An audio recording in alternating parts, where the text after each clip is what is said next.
Hello, hello, hello. Let's see, let's get this centered a little bit. We can zoom out. Hi, everyone. All right, let's see. Is music a little loud? Let's turn it down just a smidge. Make sure mine's turned down. Okay, let's see. Hi, Donna. She said, just woke up. Well, perfect timing. Hi, Cassandra. Hi, Kimmy. Let's see. Denise. Hello, hello. Hi, Philip. All right, well, I debated about what to do for tonight. We finished our Ivy and the Inky Butterfly page. Can't talk. Ivy and the Inky Butterfly page on Wednesday. So obviously we could start something new. I still have this one I need to finish, and I'll get it done here at some point.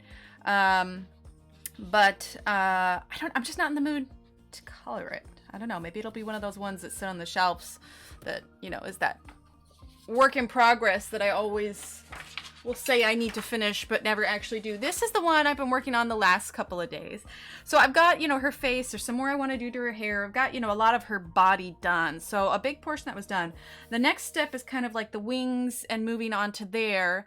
But since I already did, hi Diane, since I already did a lot of this, what I was going to ask you, because I want to use the Black Widow pencils because they've been so much fun. So I wanted to ask, do we want to continue working on this page that I was working on by myself? Or do we want to start something new? I mean, Laura has so many great pictures in here. I mean, it's just, she's so talented. Like, I think this one might be cute. I don't know how long it would take, though.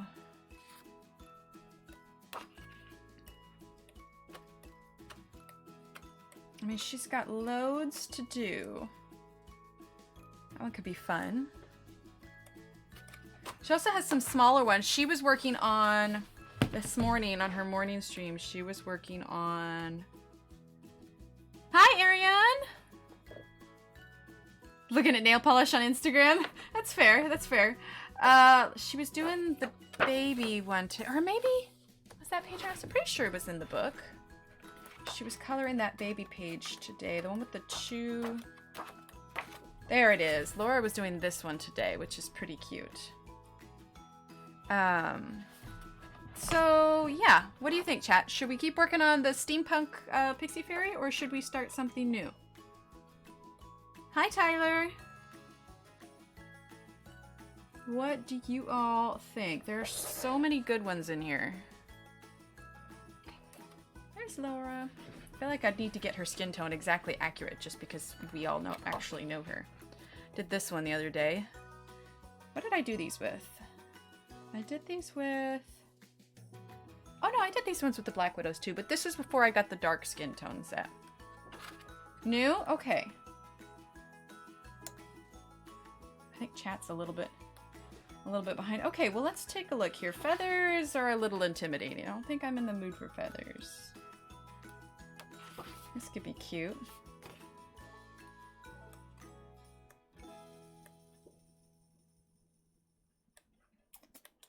Let's take a look here. I know that she says that she bases some of these off of actual people that she knows. I would love to see a picture of, you know, the person that it's based off of, just in comparison, you know? I think that'd be neat.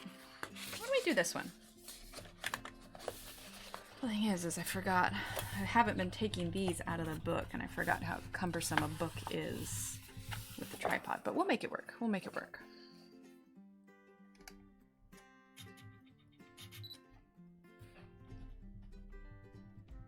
There we go.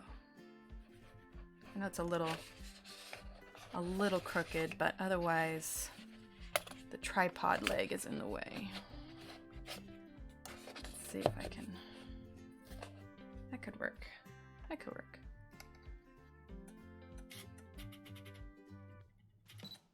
This could be fun though.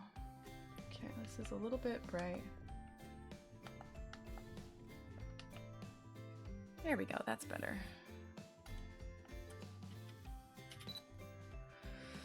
All right, move that there, move that there, there we go. There we go, okay. All right. I don't know, does that need to be?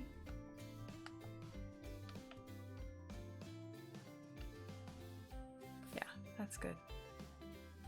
Okay, you're gonna be lurking? Sounds good, Kimmy, that sounds good. All right, so we are gonna be using the Black Widow pencils. Sounds good, Pam. Welcome back, Cassandra. Okay, so these are the pencils that we're using. These are the sets that I have. I hope to get more sets soon. That would be awesome. But I have the Cobra, the 24 set, the Cobra, and then I have the Dark Tones set. So that is what we're going to be using today. Okay, they got loads of colors in here. I actually haven't swatched these yet. Like, I scribble on a piece of paper when I need to. Like,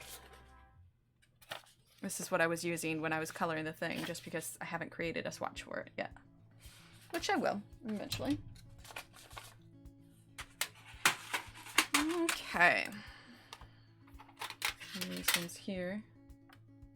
It doesn't have the color swatch inside, but essentially a lot of browns. Which is good. Browns are good.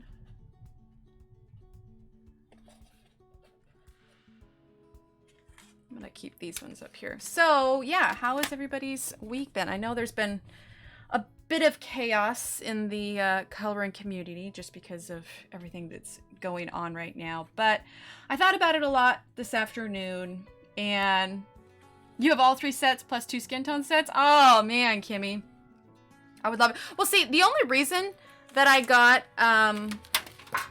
this one is because when I was looking on Amazon, on the listing, like the title, it says adult skin tone. So I was like, oh, this must have been it. And then I got it, and I opened it up, and I was just like, I suppose if you blend a lot, you could make this work for skin tone. And then I realized that it was the smaller set. I was like, oh, that's the skin tones.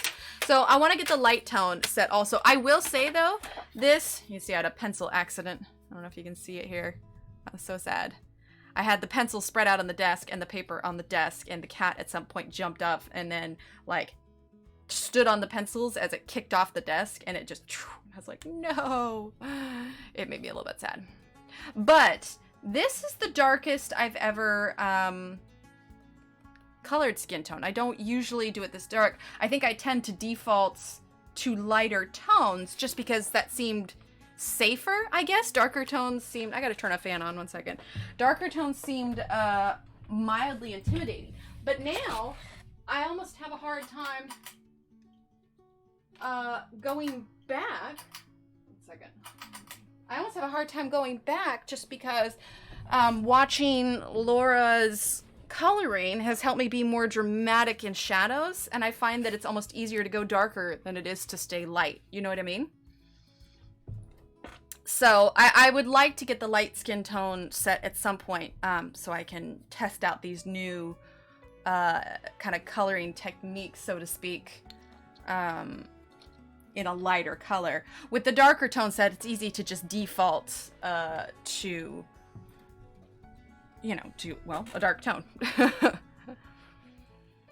Okay, all right. Let's see. Let's start with...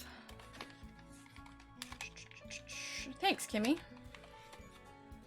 But yeah, so I've been doing a lot of thinking about the whole situation with the new policies and stuff, and I know it's gonna roll out over the next month. Right now, I have my channel. I had it set for kids, but I can't even live stream when it's set for kids. So I set it back to adults, and I think I'm just going to, you know, if for some reason YouTube decides to say, no, your video is actually like this, you know, then they'll probably, you know, give me a warning and I'll fix it and whatever. But I think I'm just going to leave it at the adult setting for now. It's going to roll out over the next month. And who knows, over the next, you know, well, month and a half, I guess, because January, if the petition works, then maybe they'll amend the law a little bit and things will get fixed. So I am not going to stress about it. I realized that I was probably more concerned about it than I should be, and it was kind of like taking the fun out of things. So there's nothing I can do short of just set my channel how I think it should be set and just roll with it. You know what I mean? So I am going to not worry about it, because I have a tendency to be over worried. Hi Danny, welcome. Okay, so we're gonna go ahead and start with Mud. We are coloring in Laura Rafferty's circle portraits.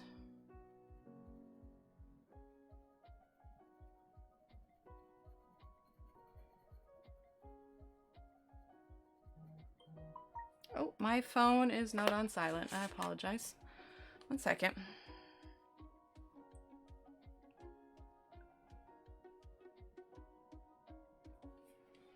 There we go. Much better.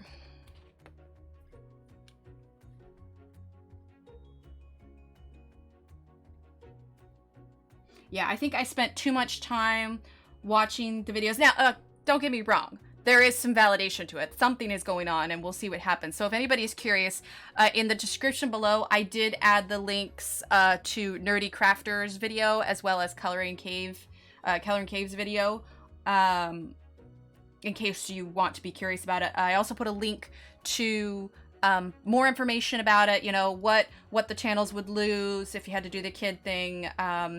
I put the COPPA agreement in there, and also the link for what is considered, you know, like it's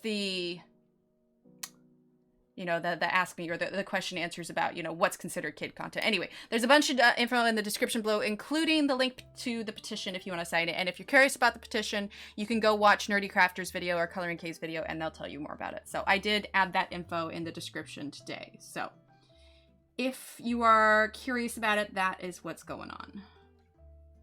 But yeah, I was just like, I realized there's just, short of changing my channel settings to what I think is accurate, there just wasn't a whole lot that I can do about it, and I was just like, this is worrying me more than it should. So I just said it how I said it, and we'll roll with it, and we'll take things as it comes. Yeah? Be low-key about it.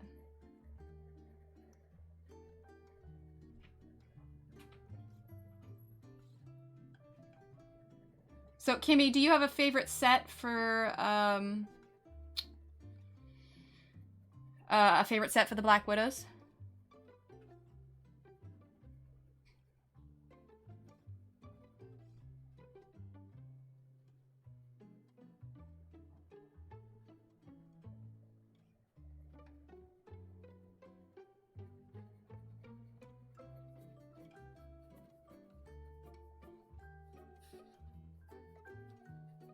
Or has anybody else in chat used the Black Widows that has an opinion on them?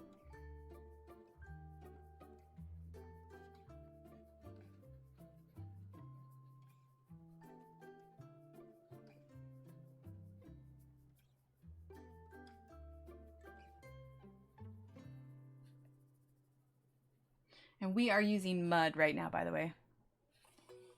I haven't, like, blended them like I do Prismacolors, but as far as layering is concerned for the skin tone, I really like them.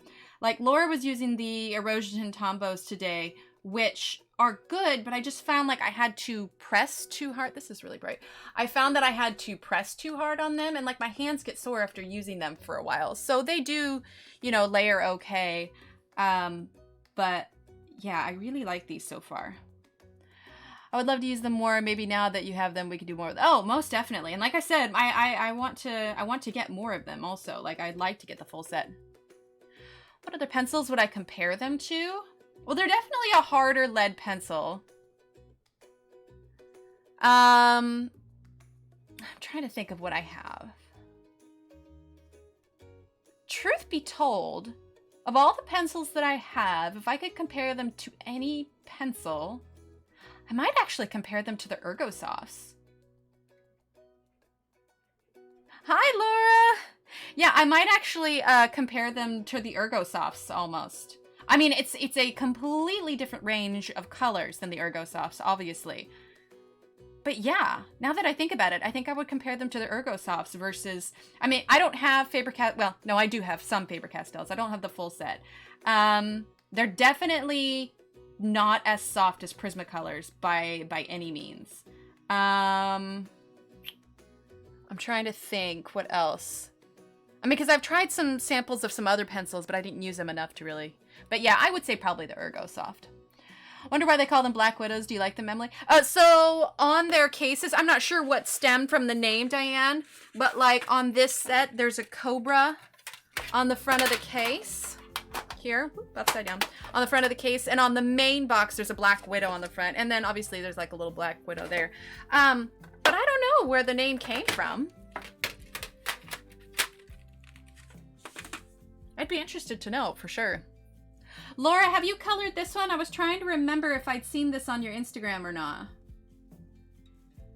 Because truth be told, if you have colored it, I tend to always pull it up and use it as a guide. So I figure if it was your drawing, the way that you colored it is probably the most correct way as it was intended. I mean, I know there's no one way to do it, but like where to... I know, right? Yeah, the cover animal leaves a little bit more to be desired, but...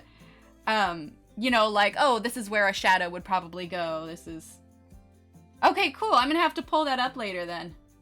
I will say one thing I like it's not fully grayscale, but I do like that you add the shadows in that kind of gives you a starting point guide to go from. You know what I mean?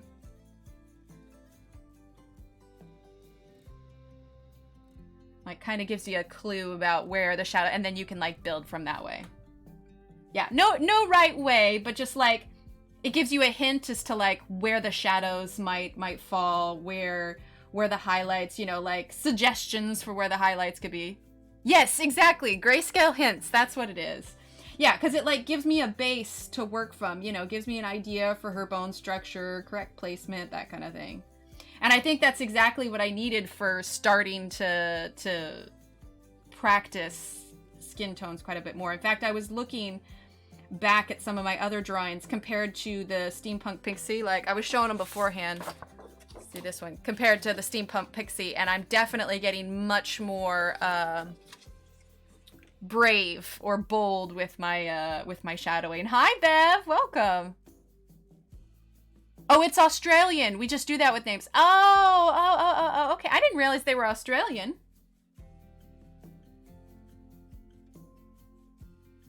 What's the name of that? Like, there's a really just giant spider. Thanks, Laura. There's a really just like giant spider that I remember I saw a video, and I'm sure probably a lot of people have seen it. It's made its way around the internet. But they're like, it's that car that's sitting in traffic, and somebody's got their camera out. There's just one of those giant spiders on the back of the car, and then you see it like crawl into the car. It's just like, nope, set it on fire. Burn it, burn the car.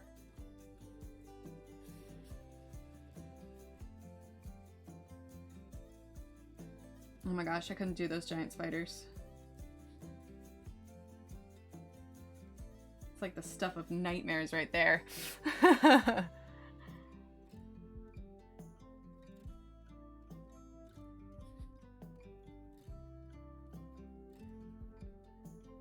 Yeah, but I like that I don't have to press too hard for them. Oh, and I haven't added a command for, in fact, I don't even have funnel web or red black. Maybe it's the funnel web. It's just those really huge ones. I realize I don't have Nightbot up, but I have not added a command yet for the Black Widow pencils in chat, but I do have the link for the Black Widow pencils that I am using in the description below. So there's that. Let's pull that back up again. Get distracted clicking things around here. Let's see. Snapchat has a filter that a spider walks over your face. Oh, I saw that. I saw that. Oh, so creepy. I could not do it. Nope, nope, nope, nope, nope.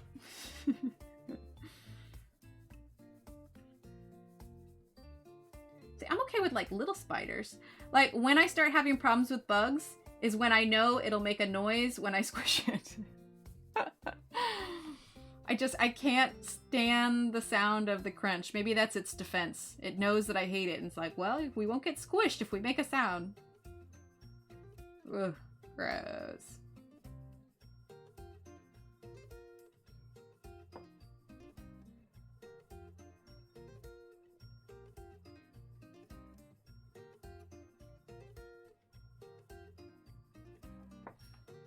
There we go.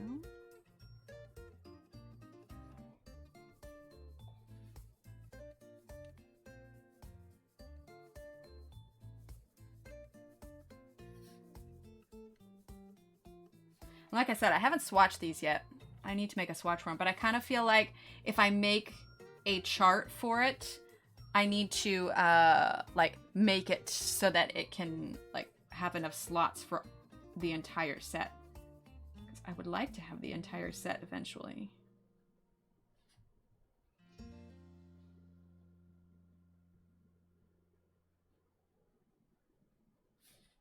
Okay, so I'm making sure that at the edge of this, like I leave real light. It'll help blend in on our next layer here.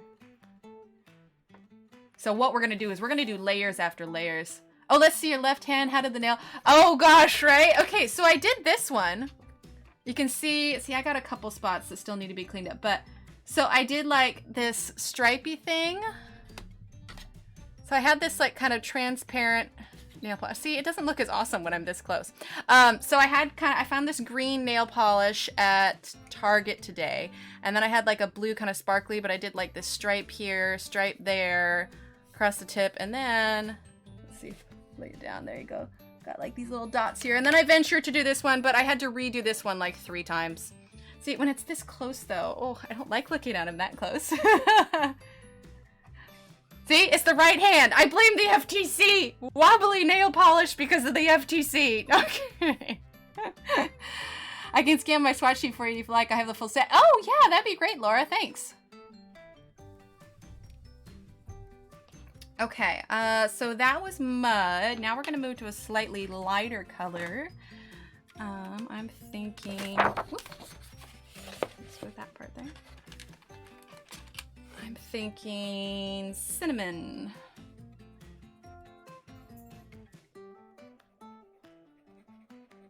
And I kind of go over the whole thing and then expand out. I almost just left my right hand empty though, just for the hilarity of it. I did wait a while though to do my right hand because it's like when you're painting your nails and then you do them both, then your nails are like, you know, your hands are out of commission. So I waited until my left hand was completely dry, like completely cured, you know, not soft at all, until I did my right hand, so that I still didn't have to worry about like dinging it and stuff. I was sorry, I had to leave until the conversation changed. I was traumatized. I was a child and I've said, oh, what? Oh, dang, I don't know. I'm gonna guess it was the insects. Okay, we won't talk about those anymore. That was my guess. Well, we're talking about nail polish now.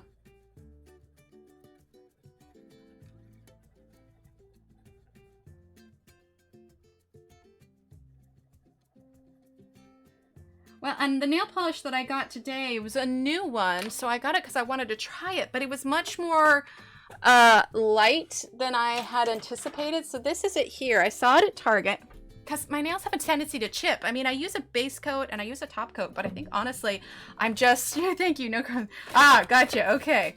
I think I'm just a little rough on my nails, you know, do dishes, you know, clean the house and everything. Anyway, this was what I found at Target today, and it said that it's wear resistant. You know, it's supposed to not, it says defy the ordinary, inspire the extraordinary. Anyway, I take that as it means that it maybe doesn't chip as much. And it's a nice color. I thought, oh, that's kind of cool, metallic and everything, but it's too see-through. And so, yeah, so I had to put like a coat of white behind it for it to actually show up. I don't know. I was a little disappointed. I was hoping it was going to be more solid than that. So you cracked me up. Oh, I'm glad. I see her with light yellow green eyes. Maybe. See, I kind of did yellow eyes on this one. So I might want to do some. I mean, there's no green in this. I kind of was going with gold just because she was kind of like a yellow tinted pixie. So I'm not sure what color I'm going to do with her yet. Reminds you of Sage Seafoam Green. Oh, okay. I could see. Oh, the nail color. Yeah. Yeah, what's the name of this anyway? This is Just Chilling. Okay, well, the name leaves a little bit to be desired. But it's called Just Chilling. Pale blue eyes. Oh, pale blue eyes could be pretty. That could be real pretty. Ooh, you know what we could do? We could do like the blue eyes and then have this be a blue bird. Or maybe even do like kind of bluish flowers. That could be pretty. Oop, too close. There we go.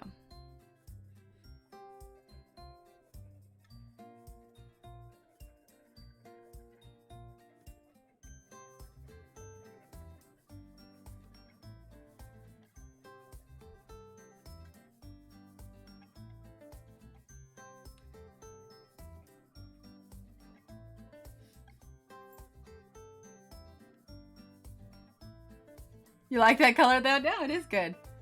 Yes, Morning Glory flowers too with blue eyes. Oh yeah, that could work. I love blue eyes and green eyes too. Yeah. See, I figured it'd be balanced because, you know, side to side and middle. That could work. Yeah, Morning Glory, perfect because it's, yeah, that'd be real pretty. I'd have to pull up a picture of it though to make sure that I get it similar.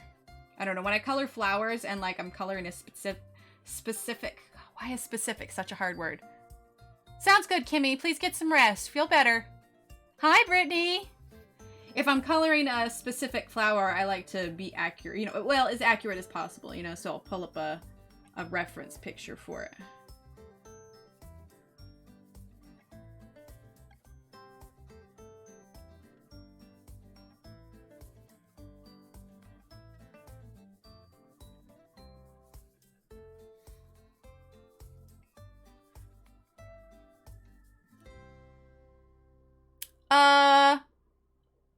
last I saw her, Donna, she was in Pat's chat yesterday. Otherwise, no, I haven't seen a ton of her. But to be fair, this is only the 3rd stream that I've done since I've been back. So, yeah.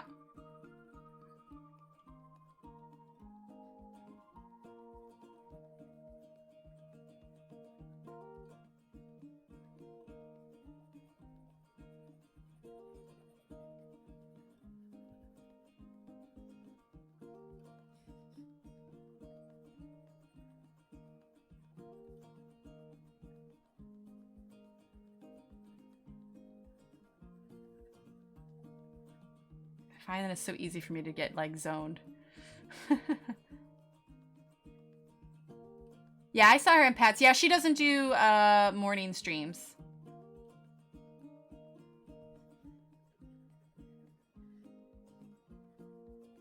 But yeah, she was in Pat's stream yesterday. She seemed fine.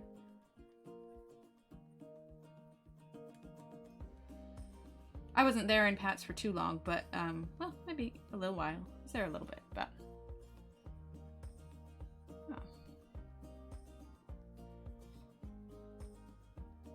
I don't know. I've now that I've been doing this more and more, just with all the light layers, like I find that like the adding of layers is almost like relaxing. You know what I mean?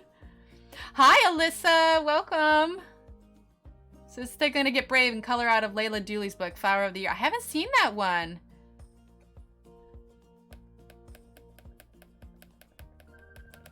Got a little heavy right there, so I'm just using the kneaded eraser. Not going side to side, but just want to pick up just a tiny little bit. I think honestly when I was talking I spittled a little bit on the page. Gross. Hi Mia, there you are. They were just asking about you.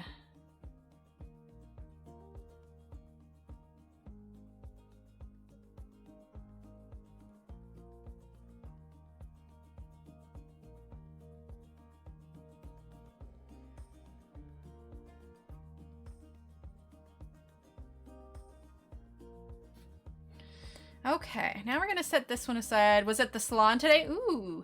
Did you get your hair done or nails done?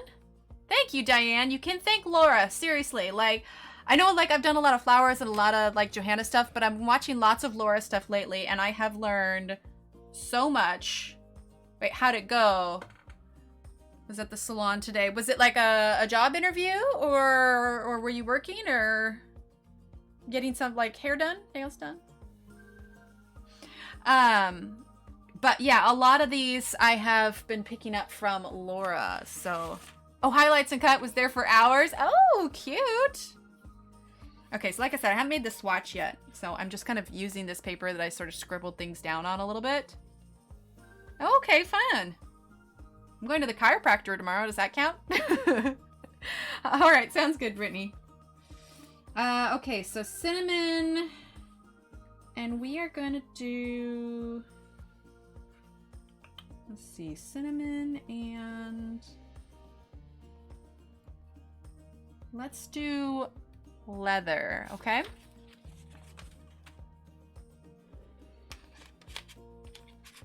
Let's see. Yes, leather. That is SD001. And yeah, I guess I can give the numbers for these ones. Cinnamon, which is what we just used, was SD11. And SD22. Oh, they're great, Laura. And you know, a lot of it is too, sometimes if I can just see your finished product and like just look at it for a little bit, I can be like, okay, she chose to, you know, put her darkest colors there, her highlights there. Because I think that's where I struggle, is like, where do the highlights fall naturally? You know what I mean? Like, faces are definitely a thing. I'm trying to think if I have any of my early faces out. I've got one on the wall here, but it's stapled up. Like, here, let me see if I can pull it up. Oh, thanks, Diane. Yes, I am glad that I am feeling better as well. It is very nice to be feeling back to myself, you know? Like, I'm not getting headaches anymore, and, you know, I'm not feeling nearly as tired. Like, it's been just a world of difference. Again, I would not recommend that anybody get meningitis. It is the worst. Okay, so here's one where I did a darker skin tone. It may look a little bit darker on camera, but I just didn't I didn't get nearly as bold with it as I have. Okay, so here, this is the one I'm working on now. So you can see I got a little shadow like around her hair, but as far as like, you know, her mouth and her eyes and stuff. Anyway, there's definitely some improvement to be sure.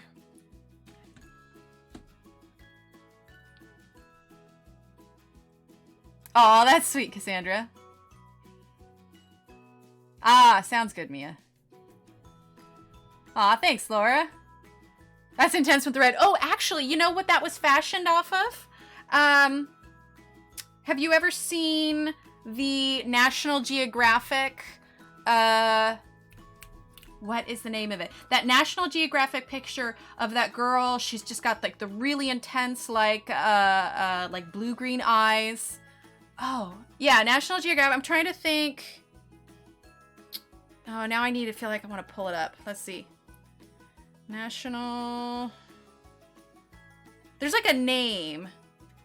Geographic. Oh, here we go. National Geographic girl. Haha. That's just what she's called. Okay, here. So the idea was Afghan girl. That's what they called her. Yeah, there we go. So I fashioned it after her, actually. She had that kind of red scarf around her, you know, with the really cool eyes. So yeah, I was attempting to, there you go, now you can see, make it similar to her. Thanks, Cassandra.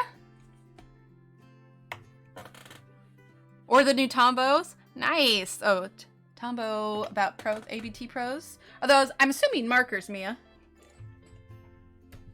Ooh, caught up in my cords here. Okay, let's zoom back out of it. See, this looks so pale now next to those really bright pictures, but it'll darken up, it will. These are just our first layers here. All right, now we're using leather, which is SD001.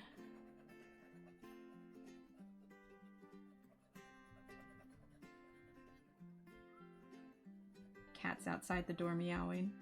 It's not even 10 o'clock, kitty. I'm telling you, they still have not adjusted to daylight savings time.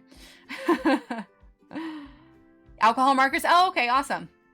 What kind of tips do they have, Mia? Are they like a brush tip or like a chisel tip or a fine point? Yeah, the National Geographic one, yeah. Thanks, Diane.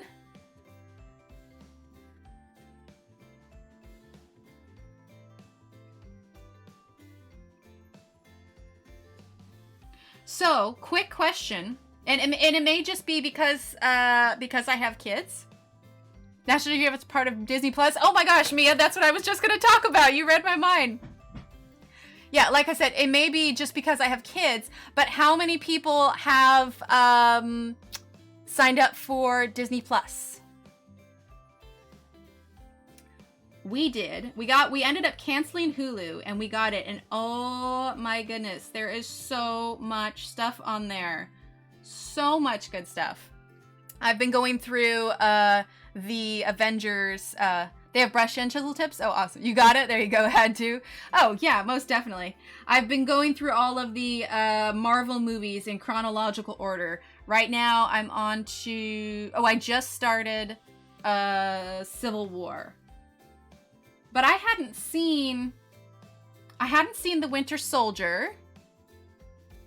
Oh, right, Diane. Yeah, sorry. With all the craziness with the channels and everything, I honestly forgot because it was like going back and forth. And when you have it set for kids, the community channel is in there. Anyway, yes. Thank you for... In fact, I'm going to get my handy dandy sticky note here. I swear I've got so many sticky notes on my computer here. We're going to do it here. So, update... Community tab. Okay, perfect. All right, it is on my sticky note list now. So Because I'll remember things, like I'll say things during chat, and then by the time, like I have not updated any color numbers or done thumbnail pictures or anything, and I'll talk about it during chat, and then afterwards, like I'm like, oh, okay, time to clean up and go to bed, and I completely space it. If I'm quiet, it's because I'm painting my nails. I'll try to do my right hand first. There you go. There you go. What color are you doing it, Laura? No, Mia, it was just keeping her posted, putting in the community tab whenever we have. Like, I have the schedule on there, but kind of like how I do events in the Facebook time and stuff. But yeah, I have not, I haven't changed times or anything.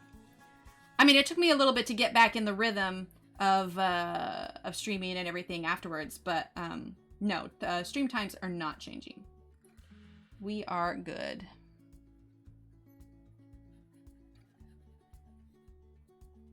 So I'm kind of just going over all the colors, and we're just gonna like slowly build out so there's more and more of her face covered.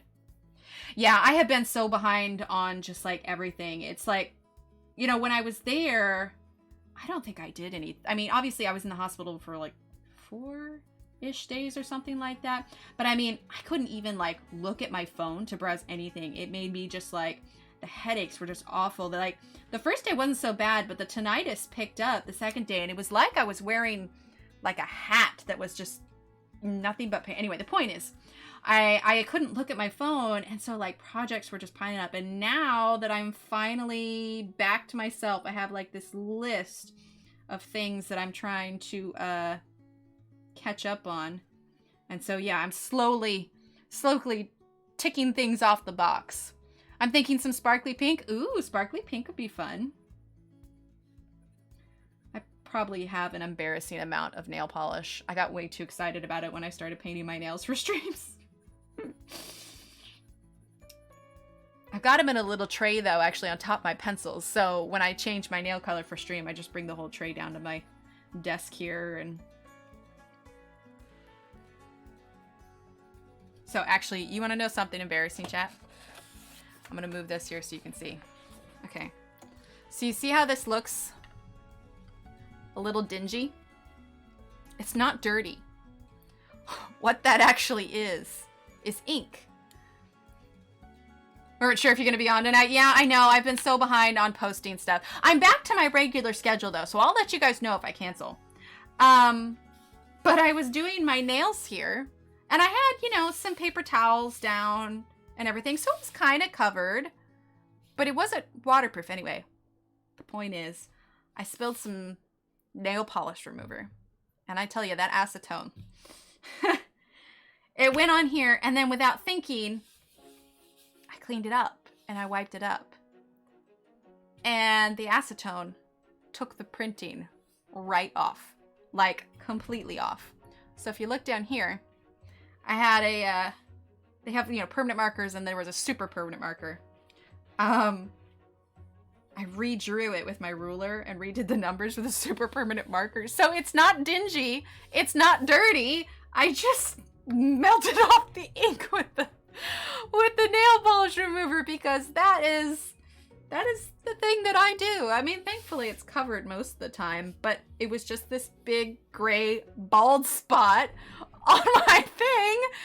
Because, needless to say, I cover my surface much better now when I paint my nails. Oh, we can do that, Diane. But yeah, I was just like, I can't believe I did that. I mean, I was able to salvage it a little bit, but yeah, it's not dirty. That's just the outskirts of the ink that I washed off my mat. I mean, it survived, and I redrew it, and it still works just fine, but I gotta tell you, I was kicking myself for that one. Like, I was like, why didn't I cover that better? I should have known better. I should have known better. Oh, dear. I mean, it's not like it ruined the mat. I just felt silly that it was such a, you know, silly mistake. One I should have thought about, but I did not. We call that pulling an Emily. All right, now we're gonna go ahead and grab light Mocha.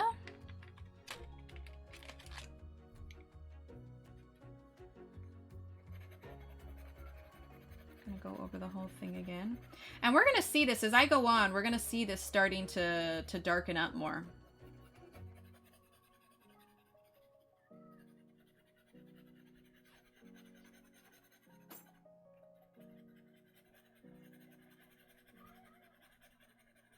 So for anybody that has gotten Disney Plus, what have you all started watching? We got it. The first day we got it, the kids wanted to watch Bambi. Now, remember, I haven't said exactly what their ages are, but they are younger. Now, they've seen the Lion King. So, you know, a parent dying like Mufasa isn't brand new to them. But I did wonder how they were going to handle Bambi. And I think it helps that they didn't show much of anything. And I kind of talked them through it. But I was trying to explain that in Bambi, you know, there's a lot of the stuff that they watch. You know, there's a good guy and there's a bad guy. And so trying to explain to them that the bad guy in Bambi is humans, you know, humans. That was a little bit... Endgame, Mr. Boogedy, very nice. That was a little bit confusing for them. But...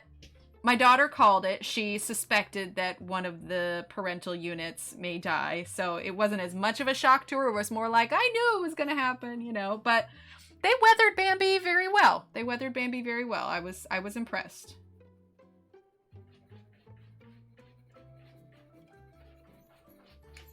Okay, 1 second, chat.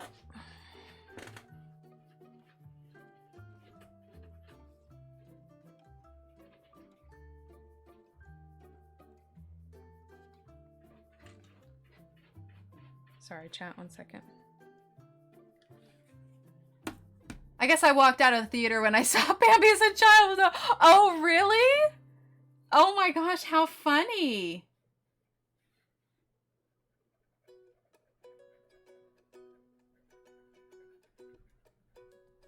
I was trying to think. I saw The Lion King in theaters when it came out. You don't remember what your mom told you? Oh my goodness. Well, yeah, I mean, if you think about it, it's probably pretty traumatizing. I mean, I don't know. Movies were definitely different. Oh, sorry. I'm using mud. I didn't say. I cried and cried when Bambi's mud. It is. It's so sad. And I gotta tell you, now that I'm older and I have kids of my own, like, I see these movies so much more different, you know what I mean? You watched Aladdin? Nice. I still don't want to watch it again.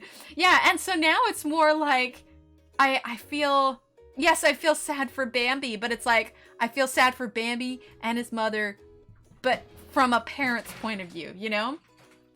Also, I realized that on Disney Plus they have a lot of TV shows from like the early 90s also. Now I'm a mid-80s baby here, but they have there's a show called, oh, and The Lion King, there you go, they have a show called Recess that was on in the early 90s, and they happened to have it on Disney Plus, and I was like, oh cool, you know, nostalgia and whatnot. I just popped it on for a second, and all I could sit there watching it was just thinking like, how Boy Meets World, yeah, there you go. Hi, Allison. I was just like, what is the case? Because if you're not familiar with it, the premise is, first of all, it's like kindergarten through 6th grade. And I was just like, dang, the 6th graders in the same school as the kindergartners. Like, my grade school growing up, like, stopped at 5th grade. And nowadays, it stops at, like, 4th grade. The Mandalorian, nice. But I was just, like, thinking, like, what is the likelihood of this going on? Like, oh, Rochelle says hi. She's trying to sleep. Oh, sounds good. I just, like, the things that were going on, like, where are the teachers? Why is no one monitoring these students? Like, all I could think of was just from the parental point of view of just realizing as an adult, I can't necessarily enjoy kid stuff as much as I did as a kid because I just, like, can't shake the responsibility. Like, something's wrong here.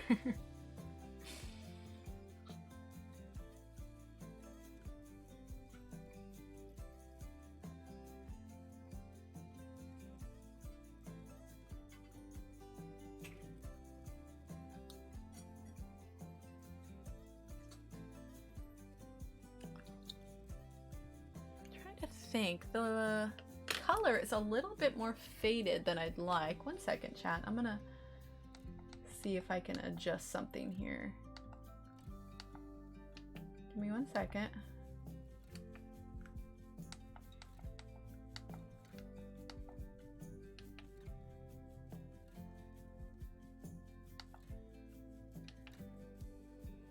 There, that's a little bit better. Yeah, I started watching some of the Star Wars ones, and then I realized that they had all the Marvel ones, so I switched over. I mean, there's just so much to watch on there. It was a smart move of Disney. It was a real smart move.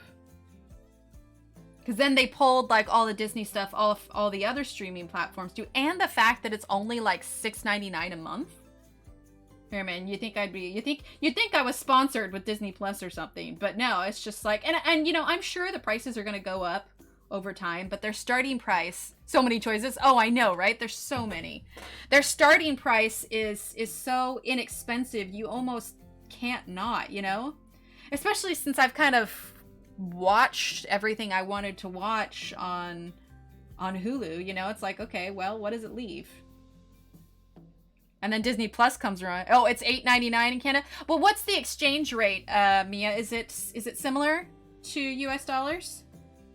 I want to say it's similar. I've been to Canada like once, and that was like over a decade ago, so I don't really remember. And I'm sure the exchange rate has changed since then. I know that the exchange rate for the UK is pretty similar.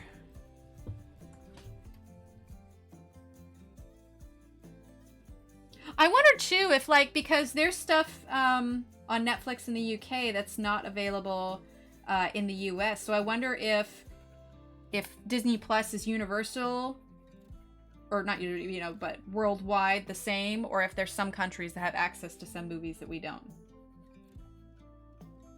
The kids saw the front cover of Fantasia also, and they're like, look, Mom, it's Mickey. And I'm just like, well, yeah, sort of. Some questionable things. It's still cheaper than paying in US. Oh, okay. Wait, the $8.99 is cheaper? Well, see, now I'm curious what the exchange rate is. Let's see. Let's Google Canadian. Who would have thought that you could just grab your phone to find an answer for something and not have to make a phone call? Let's see. Canadian exchange rate. Here we go. I use my Apple subscriptions. Oh, there you go. Canadian exchange rate. It's 76 cents to our dollar. So yeah, it is less. It's a good quarter less.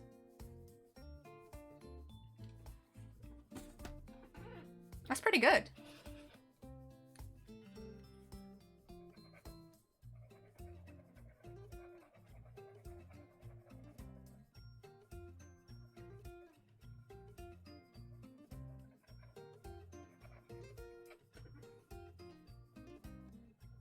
We're just still using mud, by the way. We're only using 3 pencils right now. We might add in some more browns later when we want to add some variation and some blacks, but mostly the order is right now, as we're layering up, our 4 pencils. We have cinnamon. Oh, no, sorry. I take that back. So this is the order. Cinnamon, mud, leather, light mocha. Numbers are SD22, SD11, SD01, and SD19. And this is kind of the ring. Once we get through this, then we go back and we start over with the darker ones, and then we go over in the order again. I have almost all my subscriptions there. Oh, that works. That works. And you know what? We should do her neck at the same time, because it's like, I'm going to do this combination all on her face, and then I'm going to like do things out of order. No, you know what? No, I'm going to keep doing her face, because that means I'm going to have to move the camera. So she's perfectly framed in this right now, so we're gonna leave that. No kitty, no kitty. Okay, hang on, cat. No, she's gonna knock over her camera. Okay, kitty, you can't be under here. Okay, 1 second, chat.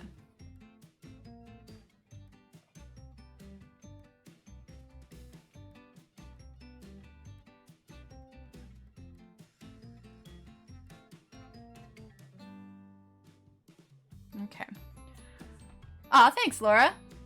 Yeah, I remember you were using cinnamon in your one before. Sounds like a face mask applied with leather. All those pencil names. I know, right? Oh, yeah. Like mud, cinnamon, leather, light mocha. There you go. It's a mud face mask.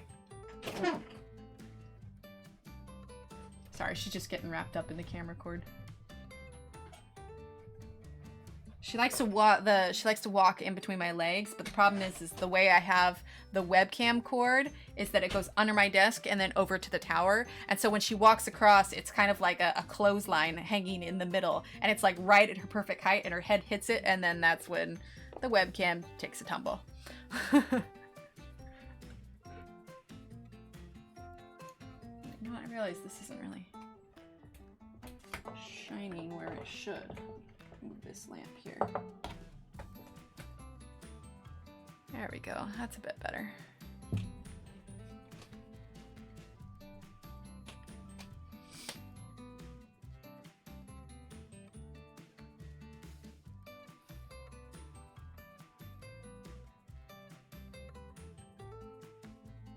See, the screen's much bluer than it really is. I wonder if I can change that. 1 second. Let's see, color tone. Yeah, let's fix that.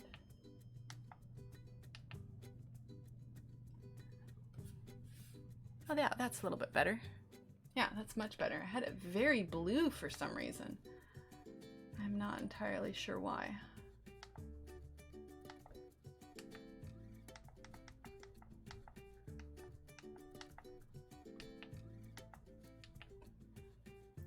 Oh, that's much better.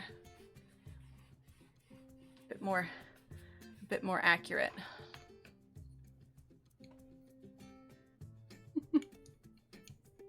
Hey, do your girls need face masks too?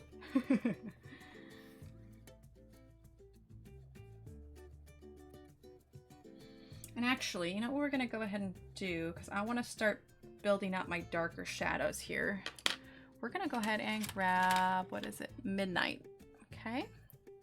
So we're using Midnight now, which is SD24. And we're gonna start adding some of our darker shadows here.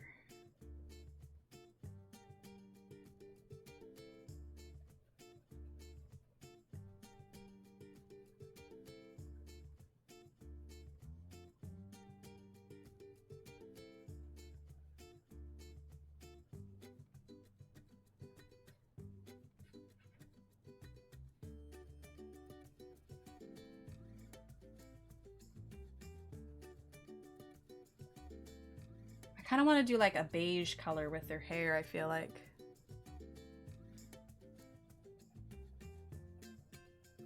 So I went to Target today, and they've got all their Christmas decorations out. And every year, Target sets up their climbing ladder Santa. I don't know if this is at every Target, but at our particular Target, it's this thing you can buy. I think it's like $60 or something. I have you on my TV and Abby Tabby's memorized. Aw, Abby. I think it's like $60 or something like that, but they have it every year, and it's this red ladder with this Santa with lights wrapped around him, and all he does is he just climbs up and down the ladder. And my son loves it. Like, ever since he was old enough to see it and acknowledge it, he just absolutely loves it. So anyway, we were at Target for the first time today when all the Christmas decorations are out, and he just stood there in front of it like mesmerized. It's absolutely adorable. And so I have a picture every year now from the first time that we go to Target when that's out, and it's just him just standing there just staring at it. One of these days I should put it next to each other, and then I can see like how tall he's getting every year.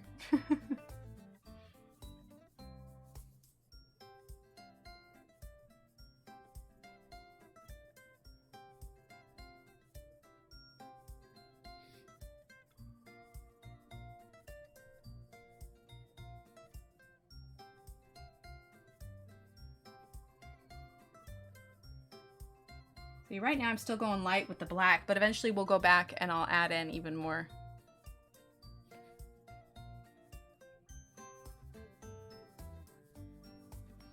I use Laura's kind of grayscale guide as a point to like maybe where some of the darkest places should be. All right, so I think I've mentioned this before, but we have a few people in chat I think that are here that weren't here before. So for Christmas, how many of you have started to decorate, are highly against decorating, or are indifferent to decorating for Christmas now versus after Thanksgiving? I don't know. I feel like I definitely have some decorations that could be considered Thanksgiving decorations, or maybe just holiday decorations in general. But I don't know. We were at, like I said, we were at Target today, and part of me really wanted to start decorating. My husband probably wouldn't be thrilled, but I'm a grown woman. I can decorate for Christmas. I love the decor anytime. There you go. Oh, that's right. That's right. Thanksgiving's at a different time. Okay, so Mia, are you already decorated for Christmas then?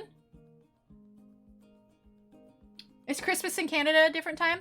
I love to decorate and we'll start pretty soon. Awesome, Diane. I love it.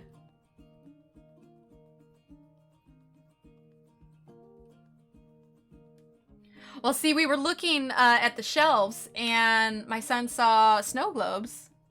Jewish, but like when the neighbors decorating white lights for your season. Ah, there you go. There you go. Well, then for Hanukkah then, and this coming from someone who is understands kind of the holiday, but is a little, it's the same day. Okay. A little unfamiliar. Then for Hanukkah, do you do any, short of the menorah, do you do any other special decorations? At Hobby Lobby, I always see like an end cap with white and blue decorations. I'm in the UK and can't be bothered this year. That's fair, Bev. But I see like white and or silver and blue decorations and stuff. So do you decorate for Hanukkah beforehand, or is it strictly during the specific times that you're celebrating?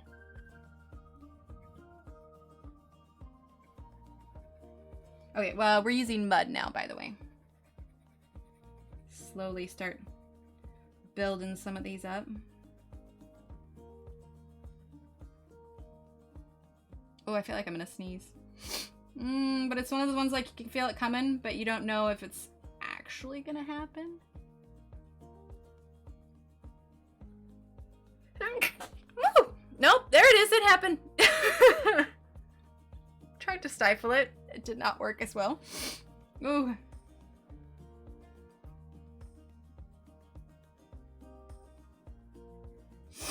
Oh, excuse me.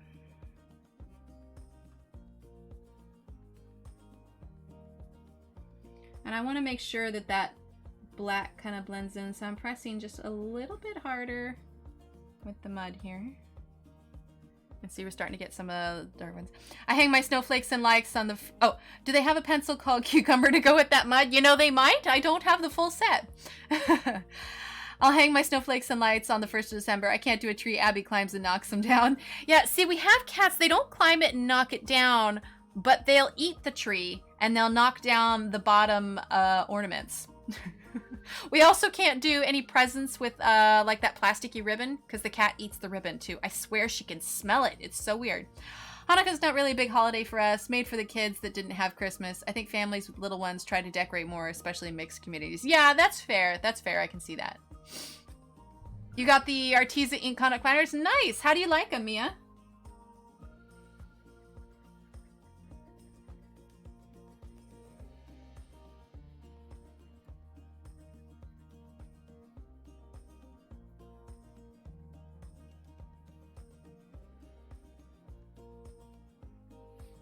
Cats are funny. They really are.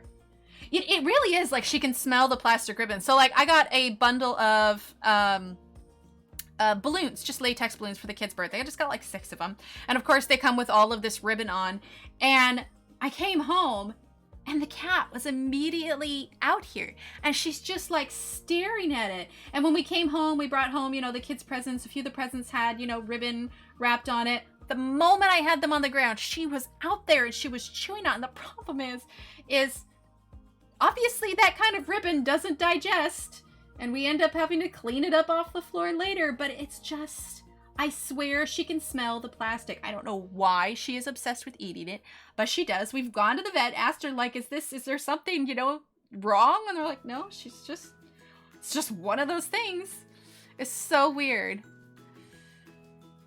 See, I'm after a good set of fine liners. They are good. Although, Bev, I would say that if you're after a good set of fine liners, I've reviewed the Artezas and they're good, but they're very saturated with ink. Like, honestly, I would recommend the Staedtler fine liners over the Artezas.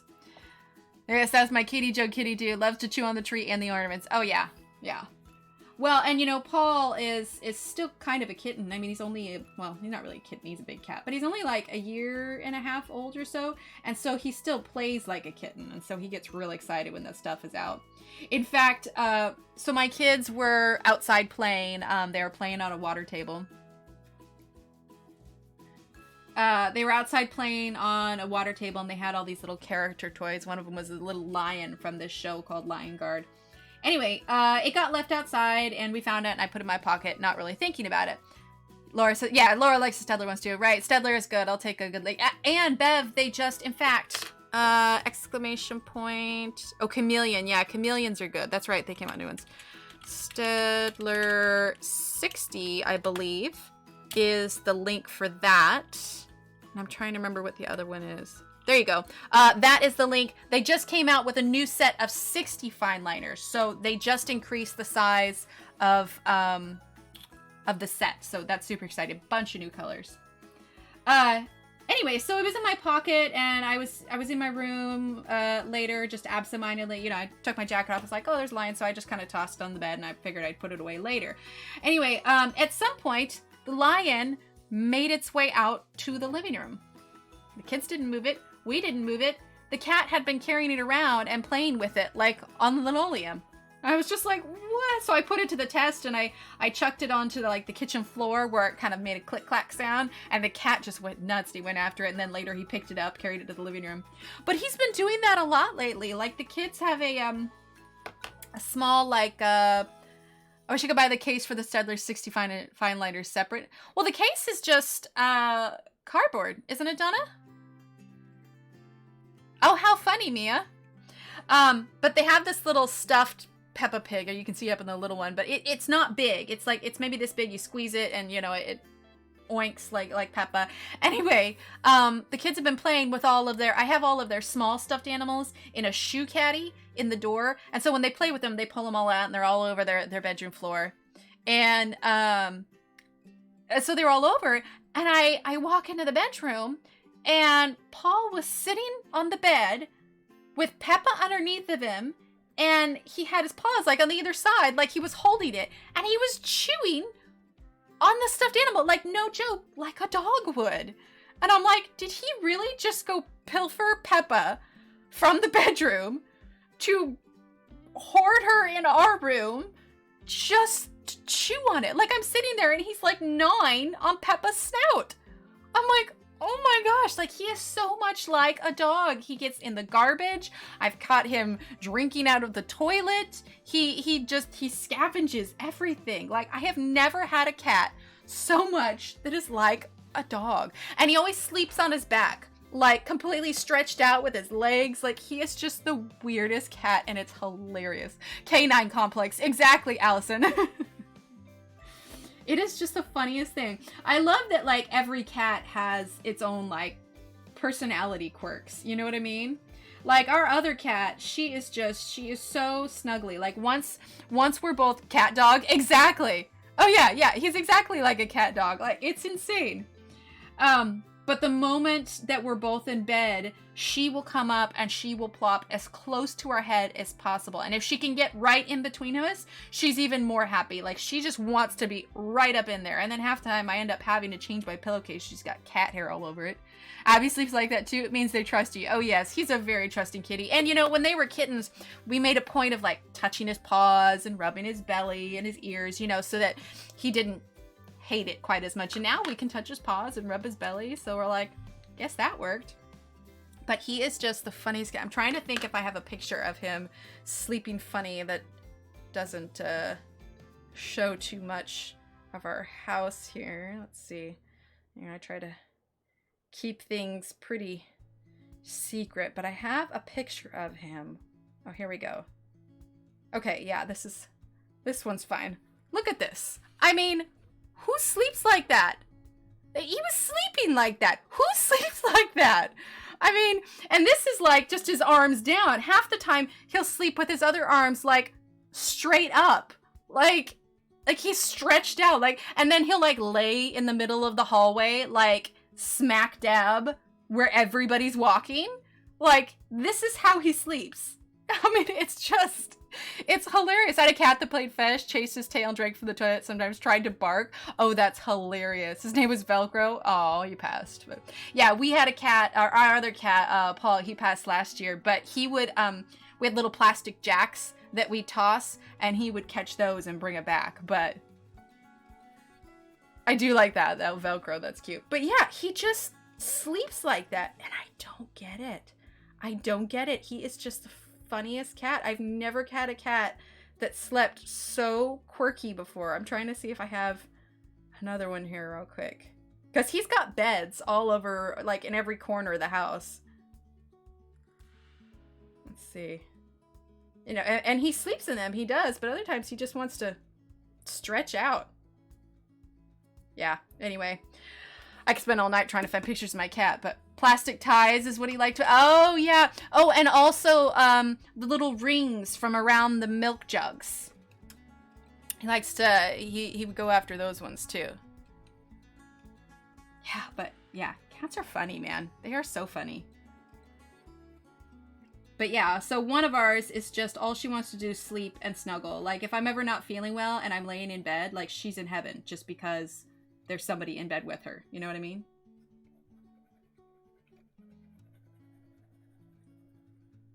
Oh, wait, do you mean like the twist ties or like the zip ties? Pipe cleaners? Yeah, pipe cleaners. Somebody got my kids a Forky craft kit, you know, from Toy Story 4. Anyway, Forky, if you've seen it, has these little pipe cleaner arms. On TV now too? Awesome! But Forky has these little pipe cleaner arms, and so he was down on the floor in their room today, and I turned around and I caught Paul starting to chew on Forky. I'm like, no! Forky. That movie was actually funnier than I thought it would be. Like, I hadn't seen it yet. The kids got it for their birthday, so we had a family movie night, and we sat down and watched it. And it was actually, like, all the stuff when you first meet Forky. I don't know if anybody's seen it or not. I know it's just a kid's cartoon, but when you have kids that watch cartoons, you tend to watch them with them. But it was so funny. Like, I was actually legitimately laughing at this cartoon. I'm using cinnamon right now, by the way. Sorry. But yeah, it was funny. Like, there's a scene with marionette dolls that I thought might be a little too creepy for the kids and might freak them out, but it actually really wasn't that bad. But yeah, so if you like kids' movies, it's good.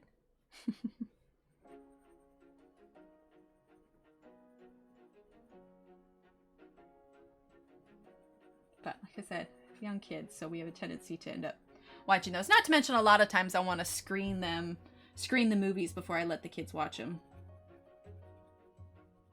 Like, the kids really wanted to go see Detective Pikachu, but Ryan Reynolds plays Detective Pikachu, and, you know, Ryan Reynolds is Deadpool, so you know there's probably going to be some sort of joke that you were happy with Woody. Oh, yeah. There's going to be some sort of joke in there. Anyway, I was reading some parental reviews out about it, and there were a few innuendos, jokes that probably would have gone over their head, but still, I was like, I don't think we're quite ready for Detective Pikachu yet. Did you see it, Bev, then? Did you like it? I was reading the reviews, and they said that Detective Pikachu would be good for kids like 8 and up, maybe 9 and up. Now, mine aren't quite there yet. My son's 12, loved it. Yeah, see, I think that was a good age range for it. But the kids are all about Pokemon. They love it.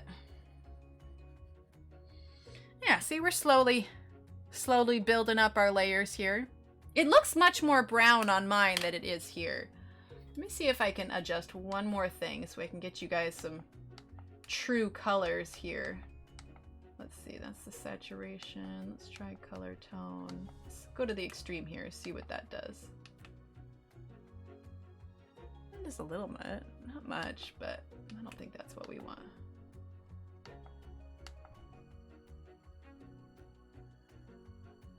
Let's see, hang tight, 1 second. Let's see, sharpness, contrast. Let's change that. Saturation, let's change that to there. Okay.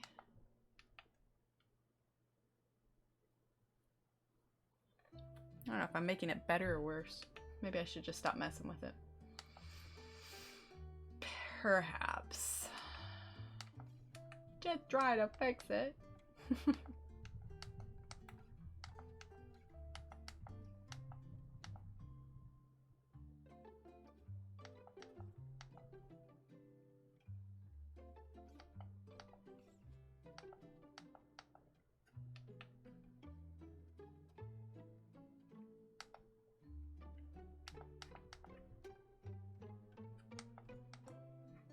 Okay, yeah, I'm gonna stop messing with it. I don't think I'm helping. Could mess all night. I know, I totally could. Oh well. I mean, it's never gonna be as accurate on screen as it is in real life, but that's why I always try to take nice pictures of it too, so y'all can get a good idea of what it looks like. So that's all right.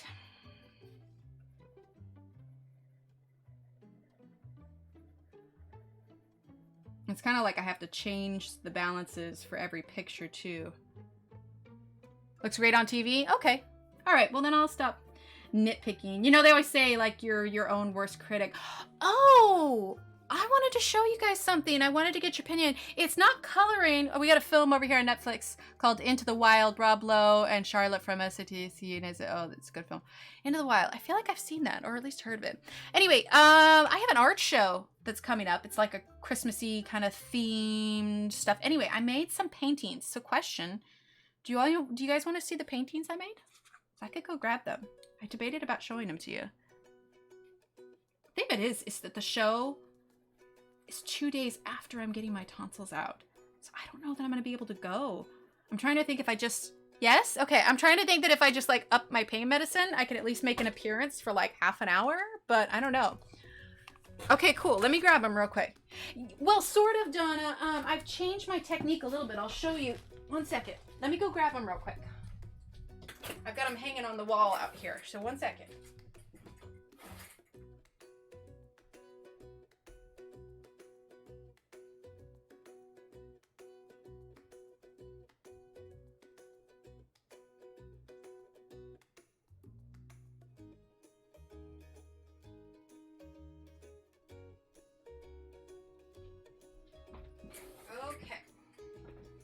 Grabbing me here. I have one I need to touch up still where the silicone was a little heavy, but I'm gonna touch that up and then they should be all done. I'm gonna zoom out here so you can see.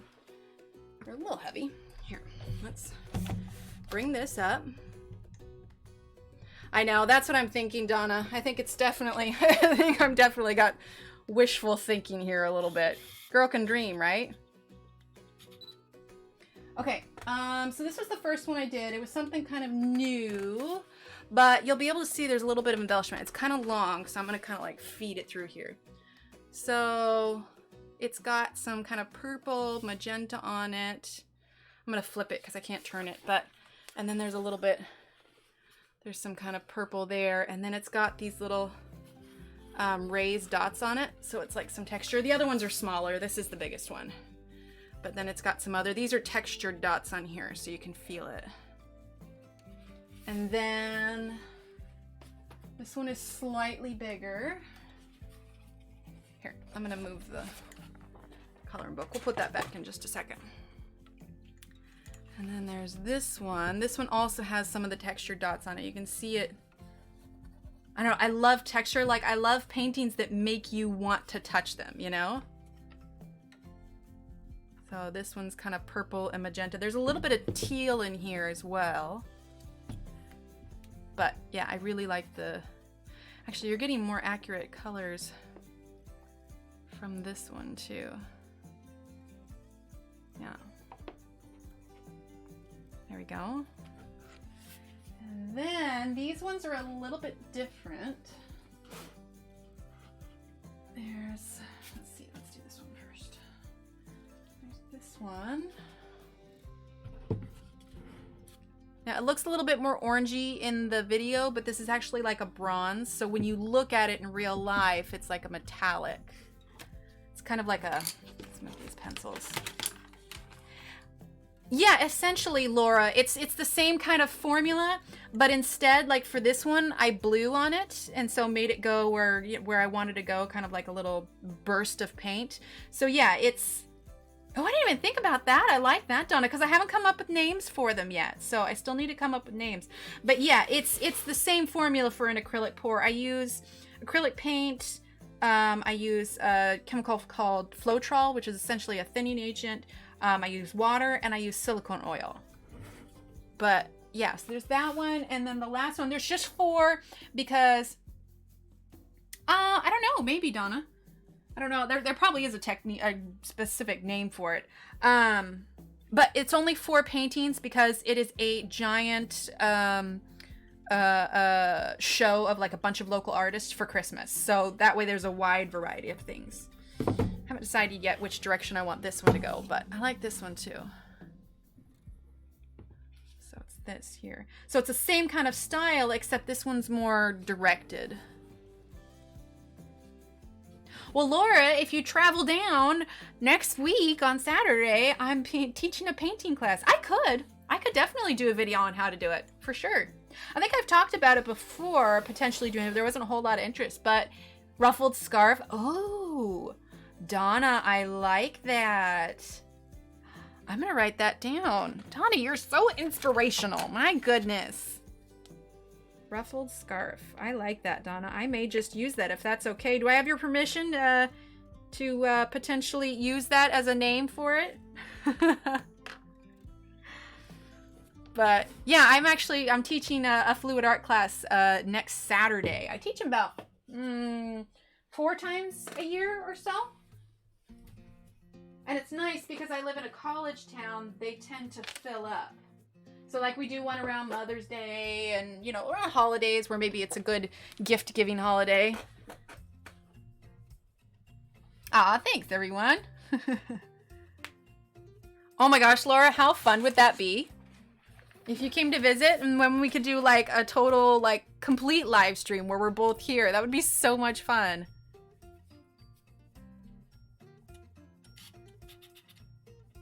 There you go.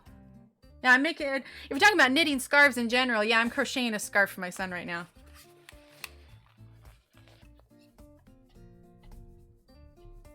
I've always thought it'd be kind of fun if I could rig a way to do, I mean, I guess it wouldn't be very fair to the people that actually pay for the class, but it'd be fun to rig a way to do like a live stream of my painting class. You know what I mean? That'd be fun. Okay, where was I? I don't remember. Oh, you get sachet yarn and knit the ruffled. Oh, okay, I haven't done that.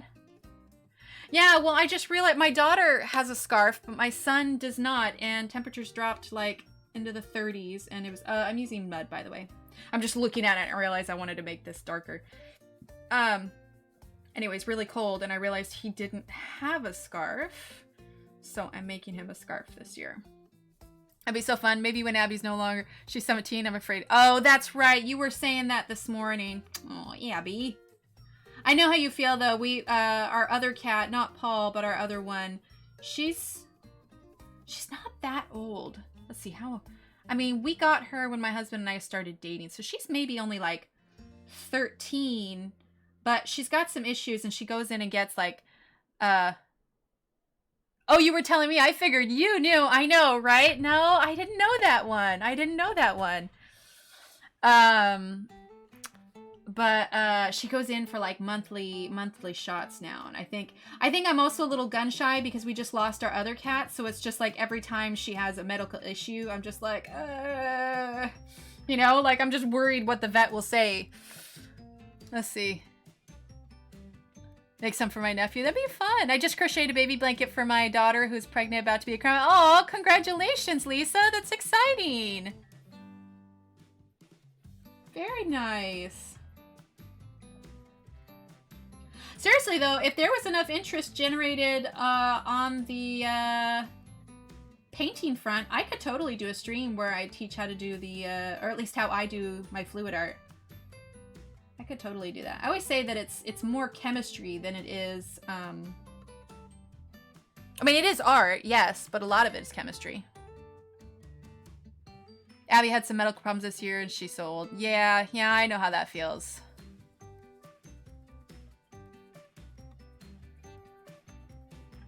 Well, and it's hard because a lot of times with cats, I mean, well, not a lot of times, all the time, they can't tell us what's wrong, you know? And there's only so many tests they can run. And that was for us with Oliver. It's like we did these blood tests and he had pancreatitis, but it's like the other issues he was having, we couldn't figure out what it was. Like there was no reason behind it anyway. But yeah, I just wish that they could talk and tell us what they're feeling. You know what I mean? I'd love to watch. I've been thinking about trying. Oh, for sure. And Laura, so for me, I got started out because I was watching YouTubers, but it took me a while because everybody has access to different materials. Everybody has, you know, different budgets for different materials. And a lot of the formulas I was finding, it was just really expensive. Like a lot of the brands that they used were just so, just way out of my budget. So I was able to find a budget-friendly formula to use, and it works every time. You know, it took me a long time. I probably practiced for about a year, went through a lot of paint, and, you know, trying to find what would work for me. But now I've finally got a formula that works, and it's great because when I teach the class, everybody uses the same color of paint. I wish my bird would tell me what he wants to eat. There you go. Everybody uses the exact same ingredients, the same amount of paint, the same colors, the same everything. But in the end, every painting is different. Like every single painting is different. And it's cool just because once you get all those colors in the cup, it kind of does its own thing. And there's only so much budget-friendly formula. That's going to be a popular video. I know, right? I'll just put that on the cover page and, you know, like big bold letters, budget-friendly formula for fluid art. But yeah, it's great because, and when everybody, because a lot of times it's pretty much universal in all the classes that I teach. The way that it works is once you've got all your paint in your cups, you take your you have your cup and you take your canvas and you put it on top of it. Then you have to hold your canvas to the cup. And while you're holding it, you have to flip it just like this. And then you set your canvas down and the cup sits there on your canvas. And then that's when everybody's just like, you know, the flip is the nervous part. And then everybody sits there and then everybody gets ready and I have everybody lift their cup at a different time because there's different ways you can do it. You can like lift straight up, you can tilt, you know, there's a couple different ways, but I have everybody do it at the same time because it's like the entire room is all just like, you know, it's just like filled with gas just because it's this just really cool, you can see the cell structure on it, like it's super cool, and it's like, it's probably my favorite reaction of the whole class. It's my favorite time. Just because everyone is so surprised, and then after everybody like tilts their paintings, it all looks like so different. It's great. Oh, I'm so glad, Laura. Yeah, well, I've got a couple extra blank canvases. Maybe we should do a painting stream. I don't do it as much. Like I do my paintings for like the art shows and I do it for the class, but on my own, I don't do it quite as much. But still, it's fun because you don't even, now like I get the gallery wrapped canvases because I actually show my paintings in shows, and it's, you know, it's a professional canvas and everything, but you don't have to get any kind of special canvas. Like you can get like the 10-pack for like, what is it, $9.99 at Hobby Lobby or something. And then you've got, you know, all these like 8x10s that are perfect for it. Because that's what my formula is for, is like 8x10s. All right, that was mud. We're gonna grab cinnamon again.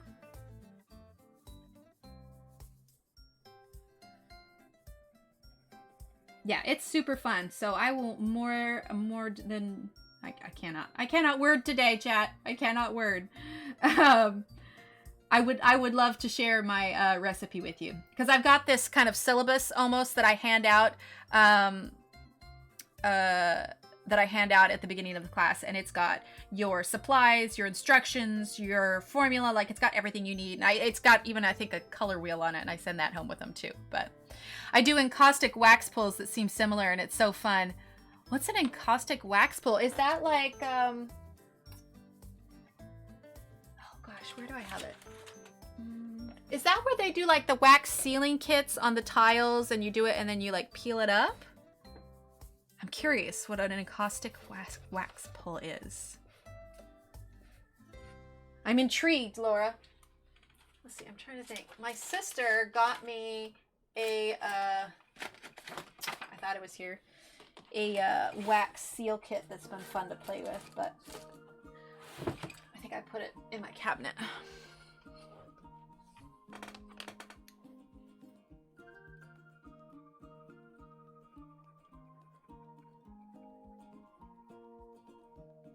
See, and you can see as we're building up layers, we're slowly like bringing the color in, and it's getting darker. Just keep in mind that it's a little bit darker in real life than it is on camera. I don't even know what time it is. I haven't even looked in 10:01. Oh, we're still doing fine.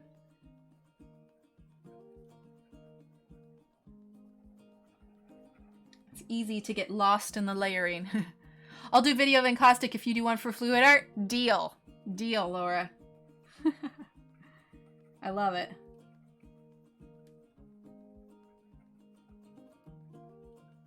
Well, you know, I haven't started, we finished that page on Wednesday. I could do it on Monday morning. Pretty sure everything's a go for streaming on Monday. Let me look at my calendar, just double check. Because we're ready to start a new page. Yeah, ooh, I could do that Monday morning. Monday mornings are better for you anyway, right, Laura?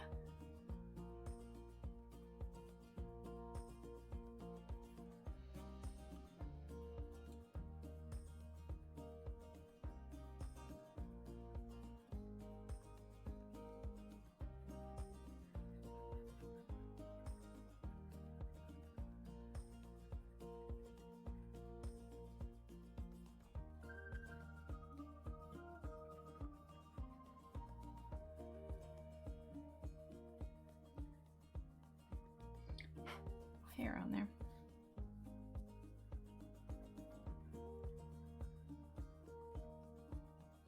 There we go. Okay, that was cinnamon.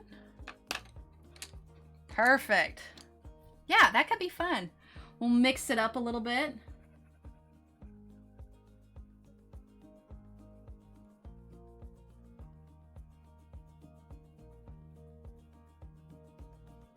Just something a little fun. We're using leather right now, by the way. Wow. In any other setting, that sentence probably would be really weird. We're using leather now. Taken out of context, there are a lot of things that would probably be a little bit weird. See, so I'm probably totally going to pull up your picture of this one finished later, Laura, and adjust my shadows. Or make them darker in different places.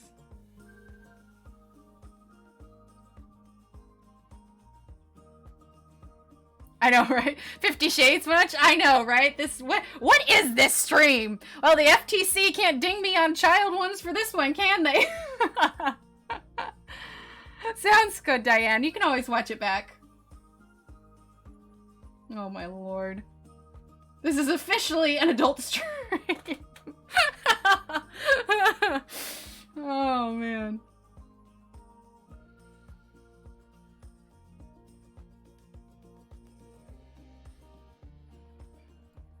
That's hilarious. You just put that in the title and the bot will know to avoid this. Yeah, exactly, right? Mature content. It's just, that's the title now. We're switching to leather now. That's the title of this video. And now I know the bot will leave this particular video alone. Oh my lord. That's one way to get around it. Oh my goodness. It's a good thing I don't stream late into the night. Otherwise, these streams would probably just end up completely hilarious. Oh, Lord. Thanks, FTC. Now, I decided I'm going to be kind of low-key about the whole ordeal, and, you know, we'll see what happens. Could all be a hoax, too. It could. You know, I was actually talking to a friend of mine, and who knows, you know, what's true, what's accurate. You know, we're not there. We don't know. But he made an interesting suggestion that, obviously, you know, YouTube is going to lose money on all of this, you know? And they're, you know, supposed to have made a bot that will track this stuff. But what if they just make later the funnier? Exactly. What if they just make a really crappy bot? You know? Like one that's supposed to catch things, but really it's like, oops, guess we missed that one. No, I'm kidding. Can you imagine though? Like, okay, we'll comply, but we'll make the bot. We'll make the bot that'll track the videos. Can you imagine though?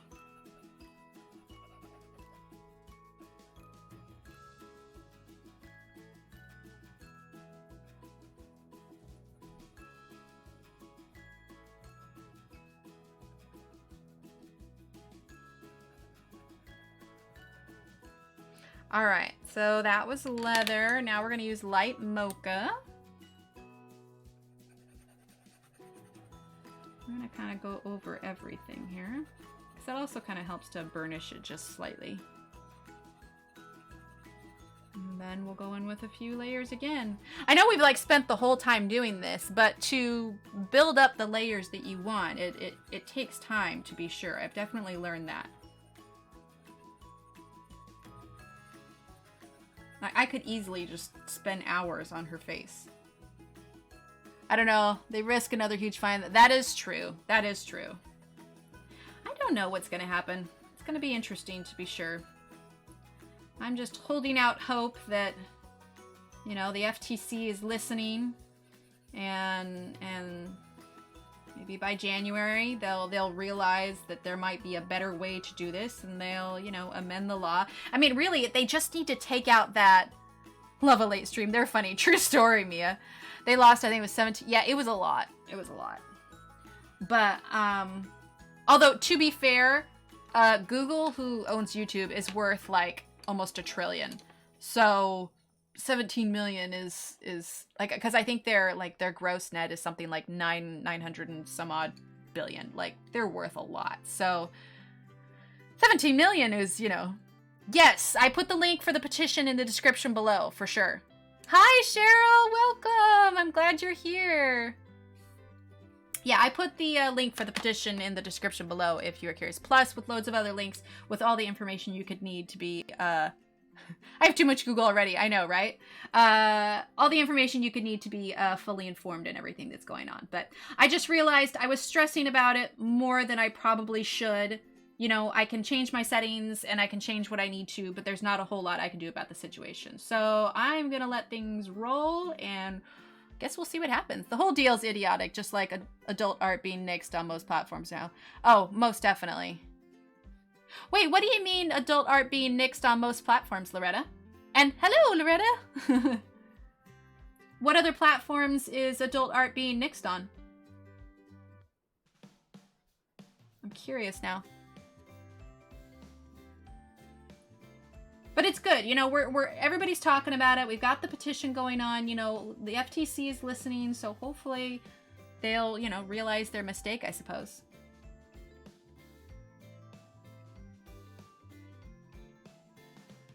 Because I was trying to think of what other streaming platforms, obviously, you know, there's Facebook, Instagram, Patreon, Twitch, Mixer. I mean, heck, you could try Mixer. Those were all the main platforms I could think of.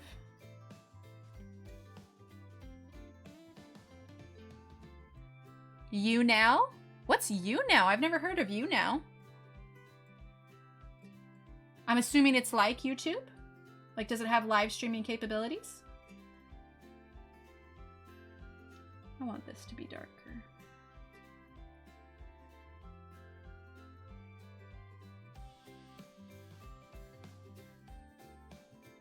Ooh, and Loretta has snow. Very nice. There we go.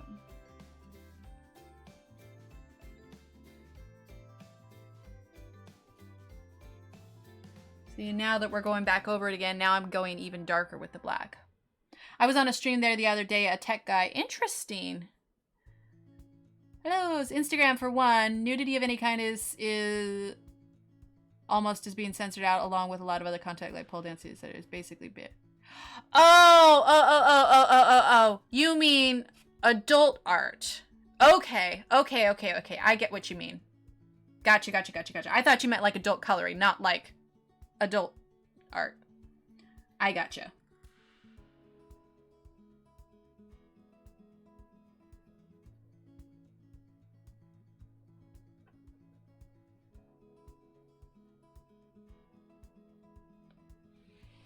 Yeah, adult. I gotcha. I kind of get that. I think what's most frustrating is when, you know, for channels like, you know, creative channels that could be deemed child, you know, could be deemed child. It's just like when you fall in that gray area, that's when it starts to get unfair, you know? But who knows? Who knows? We'll see what happens. And oh, look at that. I went out of the line, guys. I went out of the line. I had no clue how to use the "you" now, but it was interesting. Yeah, I'll have to look it up. I'm curious. I've never heard of it before. Guys, I went out of the line. Ah! Come on. Just erase a bunch of my face. Oh, yep. Yep, you can see my face was in camera because I am so trying to get rid of this little bitty line. Ah! The later it gets, the more upset I get over going out of the line. Alright. And I'm gonna do this here. Get a little bit of darkness there. That is mud, by the way.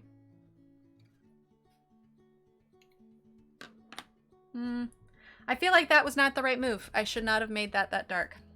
The lines are just a suggestion, but I can't. It was like I gave her a wart on her chin. I don't want to give her a wart. Yeah. This is here's the new love the later stream. I know, right? The lines are meant to be crossed. Exactly. This will be new title for this stream. Complete grown up has meltdown over coloring out of the lines.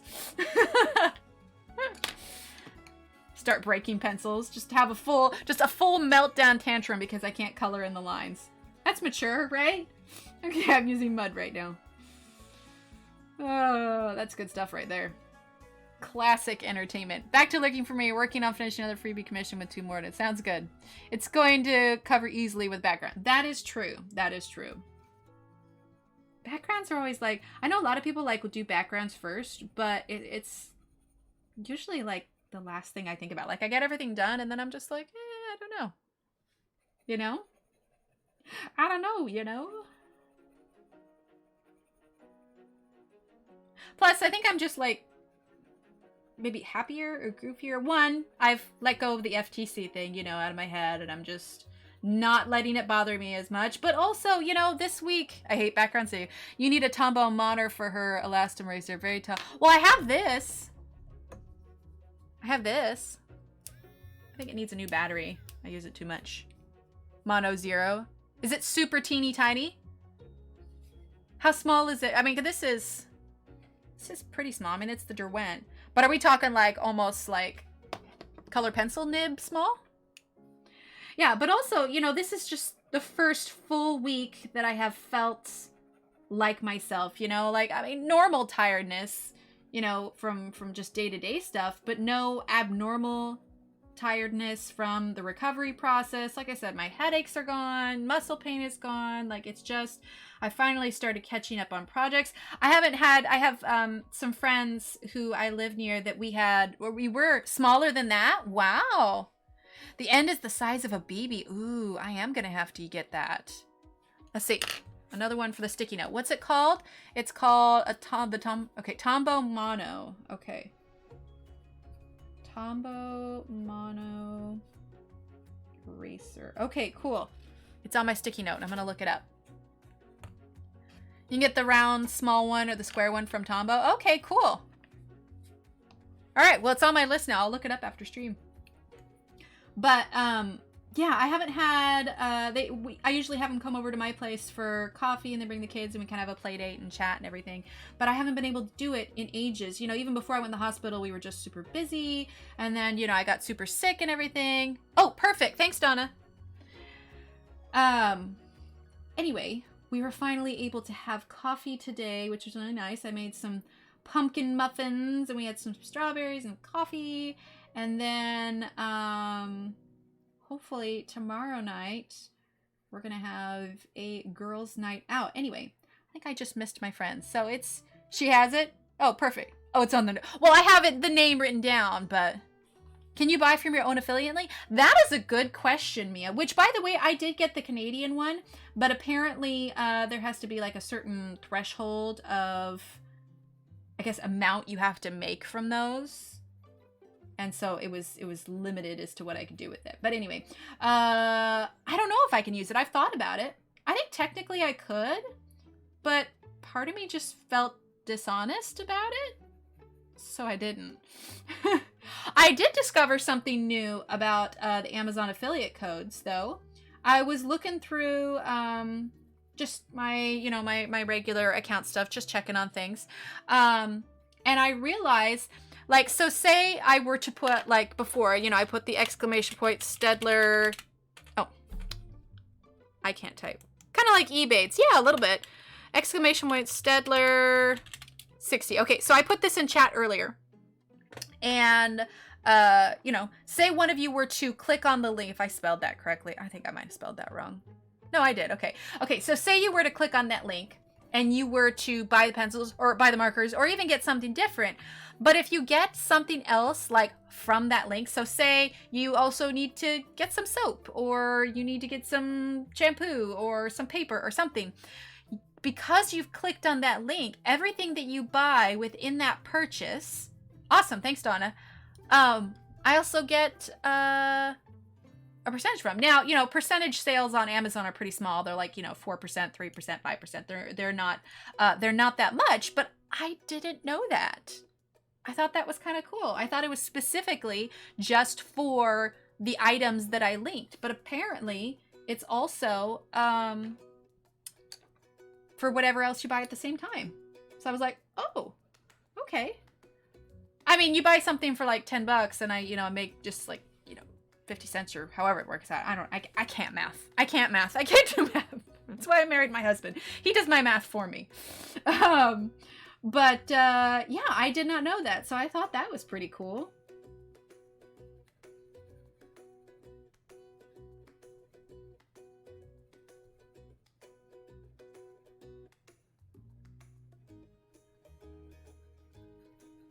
Okay, we're getting our nice dark colors going on here. Yeah, the time just flew tonight, didn't it? Oh well, you know what they say, time flies when you're having fun, right? Let's get this a little bit darker too. Because plus, like, a deer has darker lines on it, you know?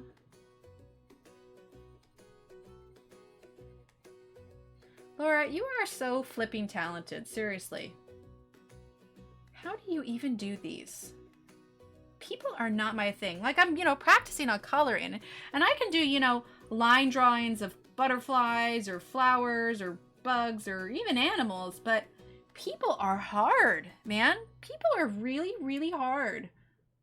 Like, just the proportions to make everything look right, to look, like 3D. Like, you are so flippin' talented.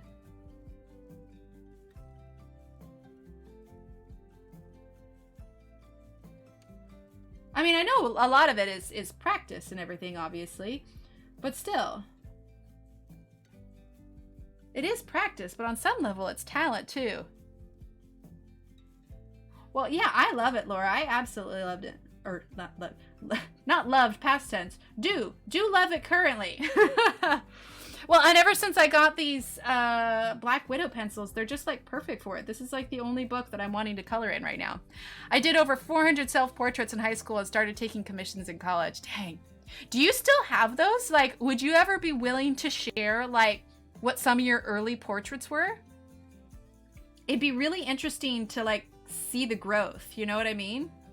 That's why when I was flipping through here earlier, I was trying to decide what to do, and we came across your picture, which I want to do at some point, but I feel like I would want to get, because we actually know you, like, I'd want to get the skin tone, like, perfect with like, the hair and everything, you know what I mean? Like, pull up one of your pictures from, like, Instagram or YouTube, and then, like, match it. That would be fun to see, like, maybe at the beginning of a live stream or something, like, just, you know, show a few of the earlier ones, like a then and now, you know? It's kind of cool to see like where you start from. Oh my gosh, yes, please do. I would love to see that. That'd be amazing.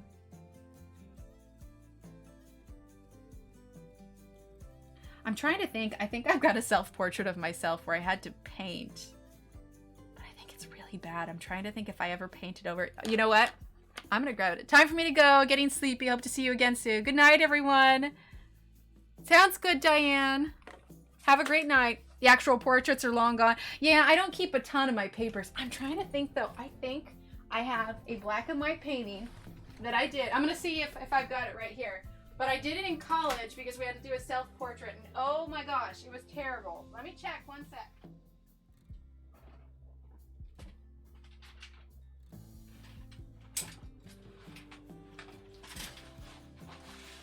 Yeah. Okay, here it is. But it's on like a giant, like 18 by 24, and I look so miserable in it. Oh my gosh, this was just the worst.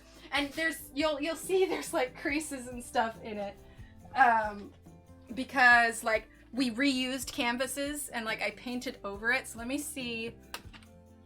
I have it in my chair here. Let me see if I can grab the camera real quick. Okay, bear with me. We're gonna go on a field trip, okay? And please don't judge, like, this was not good, okay? It was really bad. I was probably, how old was I? So when I was in college, pre-husband, so I would have been 19 or 20, maybe? Okay, let's see, because my camera, like, films upside down. So bear with me. I'm going to have to put it in focus, okay? All right, here we go. I look so miserable. Look at this horrible, horrible thing. Okay, and it's shaking, so excuse me here. Look at how horrible this is. So I would have been like 19 or something. It's so bad. And look at me. I'm so miserable. Oh my gosh. Oh, that was just the worst. The worst. Remind me never to show you any of my old artwork ever again. It was so terrible. It was so terrible. Oh my goodness. All right, I'm getting this threaded back in here. Here we go. Yeah, so bad. And I just look angry. I must have hated that class. I mean, really, I must have just loathed it. It was so bad. I know, right? What an expression. I see you've improved though. Yeah, I'd like to think that after like 15 years I've gotten a little bit better. But still, let's just say I found my strengths, and drawing faces was not one of them. But this makes you realize it's very encouraging to see how far you've come. Oh, I know, right? It's hard to sit still for hours. I think we did that in like, I can't even remember if I did it in oil or acrylic, but yeah. Old artwork is a way of seeing where you come from, where you are now. Oh, most definitely. Most definitely. I mean, like I said, that was like 15 years ago. It was ages. But you know, I'll tell you, after I finished college and or not a finish. Well, I didn't really finish. But the point is, when I was done, I didn't really do a whole lot of artwork afterwards. You know, I got married, you know, had quite a few, you know, yeah, no, I did have quite a few jobs. I had a lot of, I'm using cinnamon, by the way. I had a fair amount of, you know, part-time jobs or whatever. You know, I was young, unencumbered, no kids or anything. So, you know, I just worked. That's all I did. Back again, Emily. Wanted to thank you for showing us your beautiful coloring tonight and love chatting with you. Good night again. Sounds good. Good night, Diane. Thanks for being here. I keep most of mine for that reason and actually framed a lot of it. Yeah, well, I have an old portfolio that has everything. It's the new ones I need to find frames for now. Oh, there you go. Yeah, it wasn't until I started picking up the adult coloring books again back in 2015 that I really started to practice more, because I was most definitely not. Like, I always felt like, oh, I need to feel inspired to, but there was never any inspiration. And then when the adult coloring came around, it just hit me like a ton of bricks. And plus, it was great because I had a newborn, and, well, not newborn. Well, no, was I pregnant with this? No. It was kind of a newborn. Oh, Diane, thank you so much. Can we get some exclamation point hype in the chat for Diane for that super chat? Thank you. That is so sweet, Diane. Thank you so much. You are awesome. Awesome, awesome. There we go. There's that notification. Thank you so much, Diane. You are so sweet. But yeah, once the adult coloring came out, then it inspired me to color every day. I mean, my very first one was coloring was not great, and oh, look at that. I had the pencil turned the wrong way. I got a sharp point on it. Anyway, but it is, you know, since significantly improved, and I really enjoy it. But yeah, it's kind of what inspired me to do this more often. You know what I mean? I've got portraits scattered in a lot of different sketchbooks due to the types of paper I'm in the mood to work on. Oh. Sounds good, Diane. Have a great night. Thank you so much. You are so sweet. But yeah, and it was great because since I had, you know, the young kids and everything, it was something I could pick up while they were napping, work on, and then the moment they started crying, I could just put it away. You know, it's not like I had to get out a bunch of paints and clean it up and everything. And so it gave me the opportunity to essentially do art every day. What really got me, though, was when I started branching out with my own artwork more, is after I did the coloring. So I'm sure you've all heard this story at some point because, well, not all, but I've shared the story before where, you know, I had started coloring a lot in coloring groups and, you know, posting a lot. I was just super active. Anyway, at one point, Johanna contacted me and a couple other colorists to color some pages for her rebranding for her website. And so if you look on her website now, the colored pictures from Secret Garden are actually my colored pictures, so that was really cool. But as a thank you, after we did that, she sent us all packages with lots of art supplies, you know, pens and pencils and you know, all kinds of just art stuff. And it was just like, I was sitting there looking at this box of just amazing art stuff, and I'm like, I need to do something with this. I need to art, you know? And so I started picking up pencils again and, you know, adding some of my own stuff, drawing different things, that kind of stuff. And it just kind of went from there. So, I mean, I think I could honestly, I mean, I might have picked it up again eventually, but I think I could honestly say that without a doubt, if it wasn't for Johanna and her books, I probably would not have gotten as into my art as much again. Now, I always loved art. I did. But I just had a hard time finding the direction that I needed to go with it. You know what I mean? Like, you're in school and they tell you, oh, do this assignment, you know, let's do some line drawing of this or whatever else. But, you know, you're also doing what the teacher tells you. You have an assignment, you do it, it's graded, that kind of thing. But I found that once I had, you know, all those art supplies, I'm just staring there at essentially this giant blank canvas, and it's just like, for lack of a better phrase, you know, the world was my oyster. I could draw anything I wanted. I didn't have to draw it for anybody else other than myself. I didn't have to follow a syllabus or a template or anything, and I could just go and art. You know what I mean? And so, you know, the adult coloring books were great because I could get, you know, it started getting me thinking about shape and, you know, the way things are, you know, looking at lines. Like, you know, for instance, like Laura's, this piece of hair right here, the way Laura's drawn it, you know the hair is flowing this way. These darker lines tell you the shadows. So that tells you you're going to add your darker colors there, your lighter colors over here. And so when you're looking at a picture, you can almost read it and it tells you what you need to know about where you're placing your picture. Even for a simple line drawing that doesn't have any grayscale in it. Here, let me grab a Johanna book. Oh, it's stuck in my bookshelf here. So even for a simple line drawing like Johanna's, let me grab something bigger here. Okay, so like this, actually this pot was one of the pictures that, not this very picture, this is just from one I haven't done. But like, if you look at this, so you know that the pot is, like if you were to look at it horizontal lines, with these shadows here, it's 4 a.m. in the UK now. Yeah, they're 6 hours ahead of me. So I guess like 4:30. But you can see with these lines here, she's telling you that there's a shadow. So for me, my colorings would go this way, horizontally. Now you know that it's a metal can, so you're going to want some sort of shine on it, you know? So you'd put your darker ones here, your darker colors on the edge here, and you could like have your shine be here or here. I think I'd like to do in the middle. I know, right? I go off on tangents all the time. And then, you know, you get a mid color here, and then you get your highlight here, and you blend it all in together. And there you've placed your shadows, and now you've got your shine, you know, and then you do kind of the same thing here.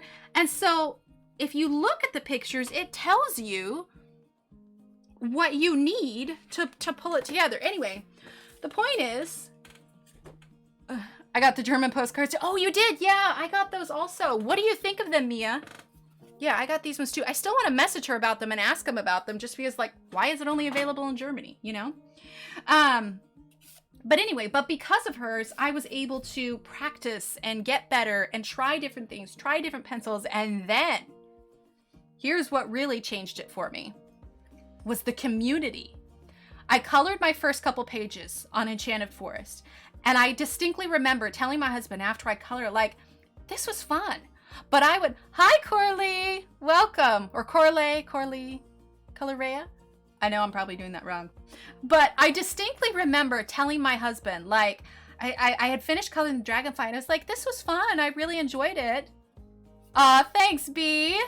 Ooh, postcards. Yeah, Laura, these ones are like, these ones were only available in Germany for some reason. I ordered them. There was a little bit of confusion because, you know, the website was in German. But it's World of Flowers postcards, but they're only available in Germany. They've got a little bit different binding. They're a completely different format than her other postcards, but they look legit. So I keep saying I need to, and I just haven't done it. But I want to message her and send her pictures and be like, so what's the story behind this? You know, why is it only available in Germany, you know?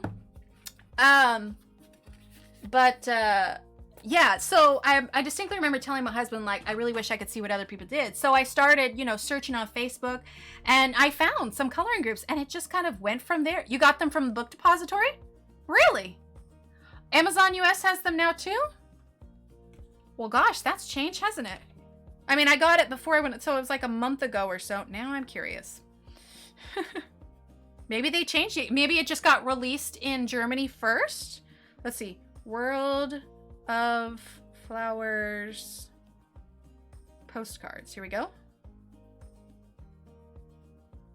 Huh. There's Secret Garden. I'm not seeing it on there. I just typed in World of Flowers postcards, and then it's just got these. I'll have to do some more research. But yeah, finding the coloring community was great. Not to mention even doing, like, setting up my Instagram, because I was in these coloring groups. You know, I was, Wishlist, here I come. There you go. I was in these coloring groups, and then people would say, I remember Laura was kind of saying the same thing this morning in her chat, and it's just like, oh, hey, how did you color this? Can you show me how you did this? And it's just like, well, yeah, I guess I kind of can. And so they're like, you should set up an Instagram. So I was like, okay. So I set up an Instagram, and then I would do, you know, like the short little videos. And they're just like, can we see some full length videos? And I'm like, oh, okay. Try typing in Johanna Basford to see. Oh yeah, I'll have to search hers for sure. Yeah, so I was just like, all right, I guess I'll do full length videos. What just happened there? Oh, I got that a little bit wet. Look at that. Okay, we're gonna fix this. We're gonna fix this. This is what happens when you try and talk and color at the same time. We're gonna fix this. We're gonna fix this, chat. We're gonna fix it. Okay. We're gonna fix this. Look at that. Oh, perfect. Thanks, Mia. I just gotta stop spitting when I color. Good lord, that's disgusting.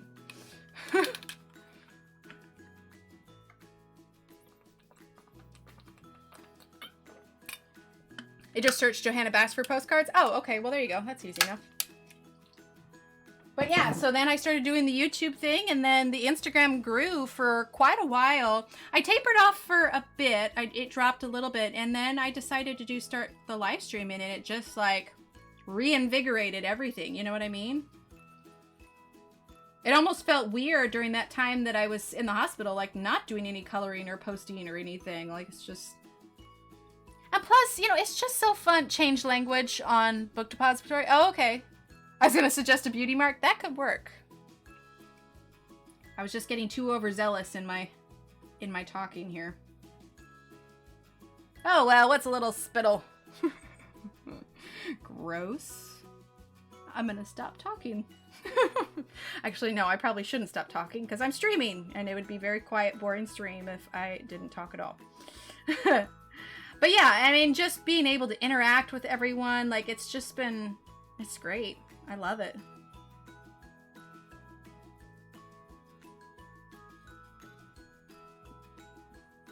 Well, we really do form, like, a little community, you know? Regulars, everybody in the chat, too.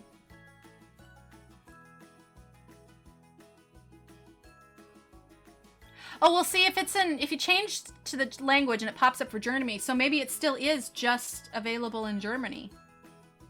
You got yours really fast? Oh, that's awesome. Yeah, I gotta just remember to take a picture and message her and just find out what the story is with it. I would love to know.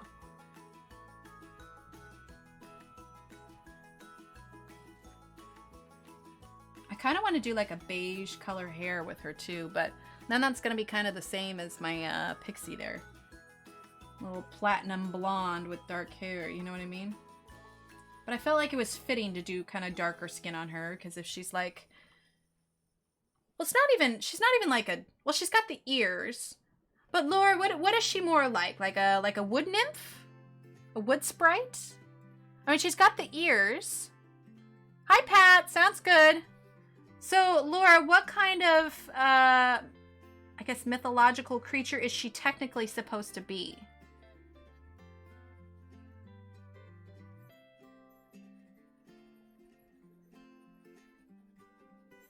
How's the kitten, Pat?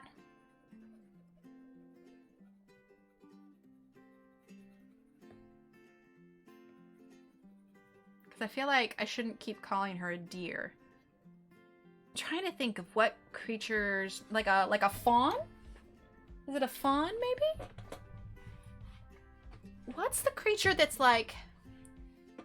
got... going leaps and bounds? Awesome. It's like a creature with, you know, hooves and like deer legs, but a human body. I want to say fawn. Is that right? I don't know if that's right. All right, we're going to grab Cinnamon now. I have a story for her. I called her... 3 stag sprite, and there's no right answer. Oh, I'm gonna guess that was a typo. It's the stag sprite. Oh, yep, there you go. There's the typo. Oh, cool. That's right. You said you have stories. The stories are they on your website? Is that what they are? I'm using Cinnamon now. I'll have to read her after chat.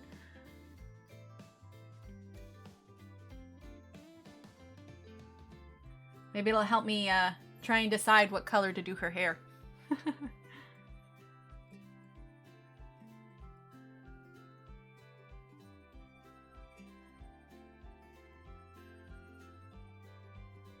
Pressing a little bit harder here. I want to get these a little bit darker.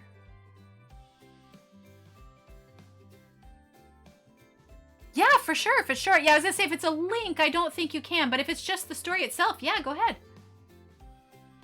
We can read it on stream here.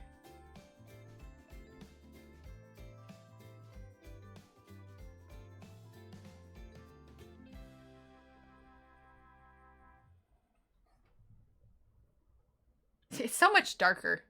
Like, it just looks so... Let me see if I zoom out if it'll be more... Yeah, that's a little bit better. Tad more accurate, I suppose.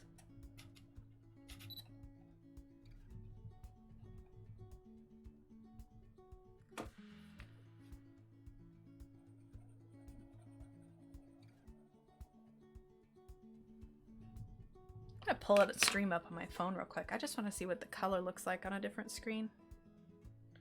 Just looks so pale. I like things to be accurate, you know what I mean? Oh, you know what? That is pretty accurate. I think it's just my screen then. Because I'm looking at it, yeah, on my phone, and it looks pretty good. So, never mind. I'm a crazy lady. The stag sprite of Viridian Jungle is a mysterious and rare creature. Curious, skittish, and graceful, she has the magical ability to create an ethereal safe haven for deer and smaller animals. I like that. She also speaks for the alpha stag in the councils of the fairy realm regarding all concerns raised by the deer folk. She is a great friend of birds, chipmunks, and bunnies, whom she loves to observe and protect in the dark depths of a jungle filled with deadly predators. Ooh. I like that. You know, that almost makes me want to do a darker background a little bit. With the whole dark depths of the jungle. That could be fun. Ooh, Laura, I like that. You're so creative, Laura. That sounded a lot more angry than it meant to be. That was supposed to be more like complimenting rather than threatening. It's like a command. You're creative. Can you imagine? Oh my gosh. Oh, it's getting late. I am over time, aren't I? Oh, perfect. Thanks, Mia. Let's click that, actually. I want to click that and open that. Take a look.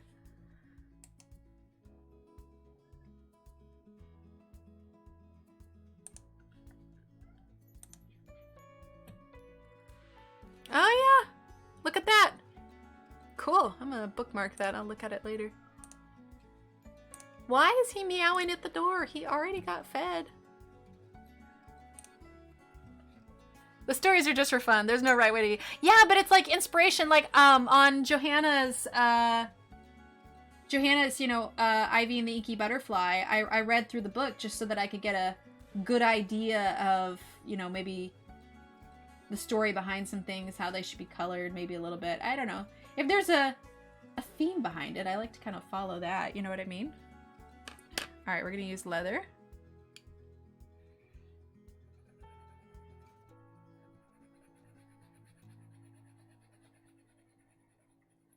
But you should know, Laura, that anytime I've ever, like, shown anyone your pictures, like, they are just, like, blown away. So, I know I, like, tend to gush, and it's kind of silly, but, I mean, in all seriousness, anybody who sees your work, like, it's just amazing.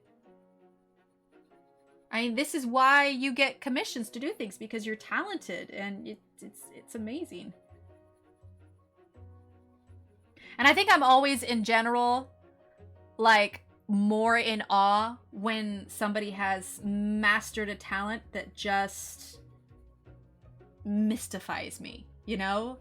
Like, I try and it just can't happen, and that just tells me, like, so much more how much work... Hi, Sarah! Welcome! How much more work it takes to be good at something like that, you know what I mean? So I can guarantee you this will not be the last time that I gush about your work, just so you're aware. Just so you're prepared that at some point I'm going to tell you how awesome you are again. There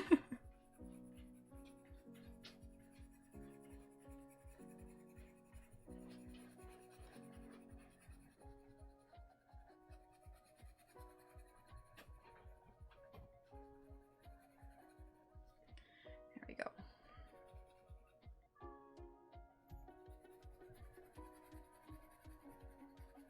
It's like he thinks he gets a third dinner. He already got his evening snack, but here he is at the door again, scratching away. All right, let's grab light mocha.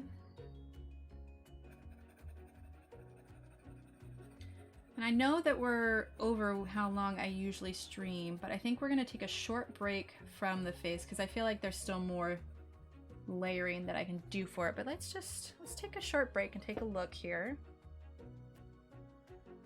Bentley heard the cat. Oh, how funny.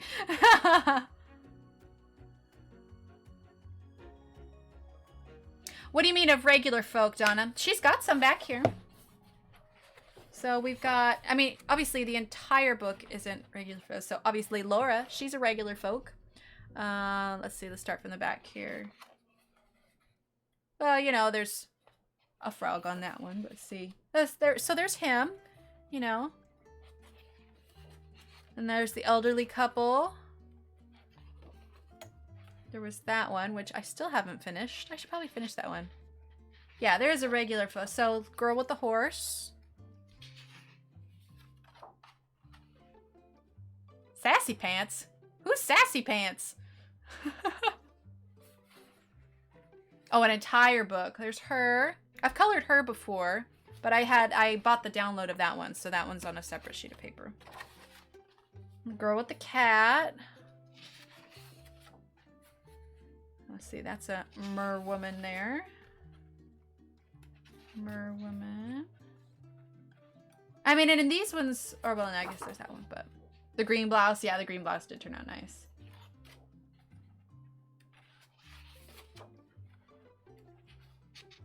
Oh, it's your name for Pat. I gotcha, I gotcha. Yeah, there's a good writing here. This one always reminds me of Moana just because it's Hawaiian. I feel like that's how she color. Actually, you know who she looks like? Like she reminds me of? Lilo and Stitch. She reminds me of Lilo's older sister. I like making up weird characters though. I've got some PDFs in my Etsy shop of regular people. There's a lady with music headphones. Yes, I saw that. That was really great. Yeah, they're great, Donna.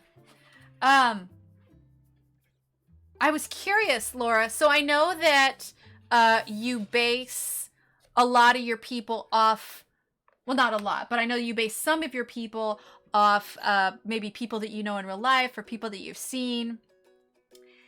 Is there ever any way, because obviously, you know, some people, you know, they have their private lives and they might be people that you know personally, but are there any people in this book that you based off of a real person that we could ever see the picture of the actual person compared to what you've drawn?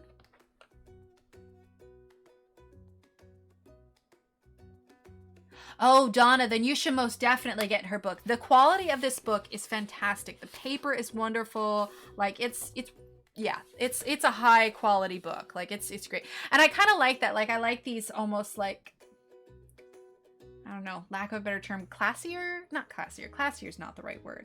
Like fine art almost style pictures. I'm gonna say goodnight. Very sleepy here. It was great catching a bit of the stream finally. Sounds good, Cheryl. Thank you so much for being here. For gifting it to Creative Happy Life member. Wait, what is it? What was gifted to the... Yes, I have many portraits of actual people in there, but many are private. Yeah, that's... No, yeah, I figured. Yeah, because I mean, if they're close friends or family or whatever, I totally get that. Her packaging is the best, B. It was great. I've got, here.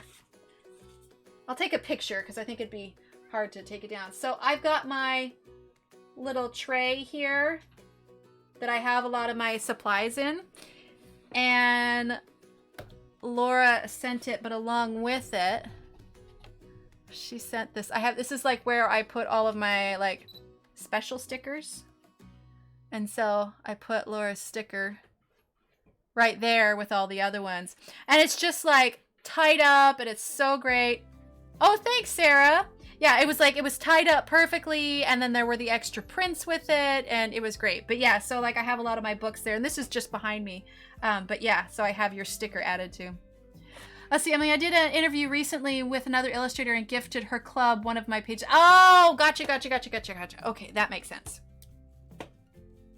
So yeah, I've got, there's a woman on Instagram that I follow, it's called Cooper Calligraphy. Anyway, she digitally draws all of these stickers and then she gets them printed on nice stuff. So I decided that my Dealy Bob here, my little cart, gets all of the special stickers. So that's like my decal thing. Because you can see also, I also added, there's a sticker that I ordered. Like over here in this corner here. You can see this is one that I printed at home and then I colored it. And then I ordered some little round stickers.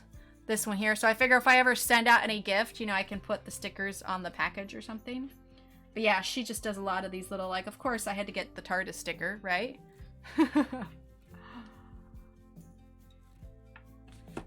Kim White's own website, kind of like Patreon, but she uses her own website. Oh, interesting. Interesting.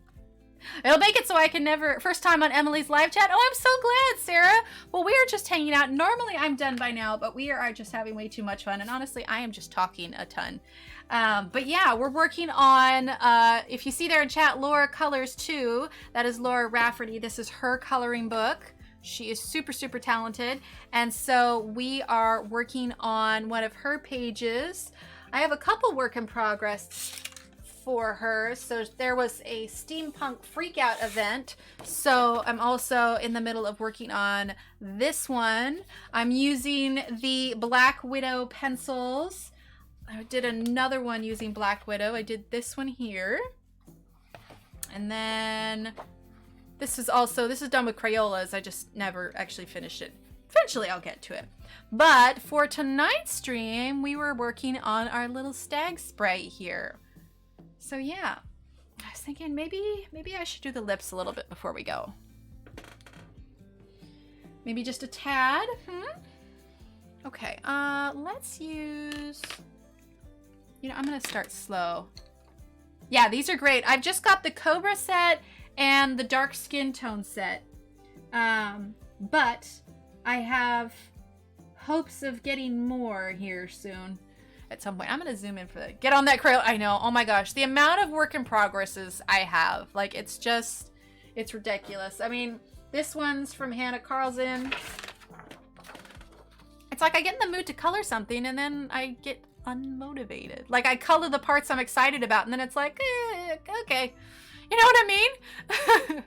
I wrote down the colors for this one though, so, you know, I can get back to it, but I got these new pencils and I just got too excited to color these ones. Aw, thanks, Laura. All right, so we're gonna use mud.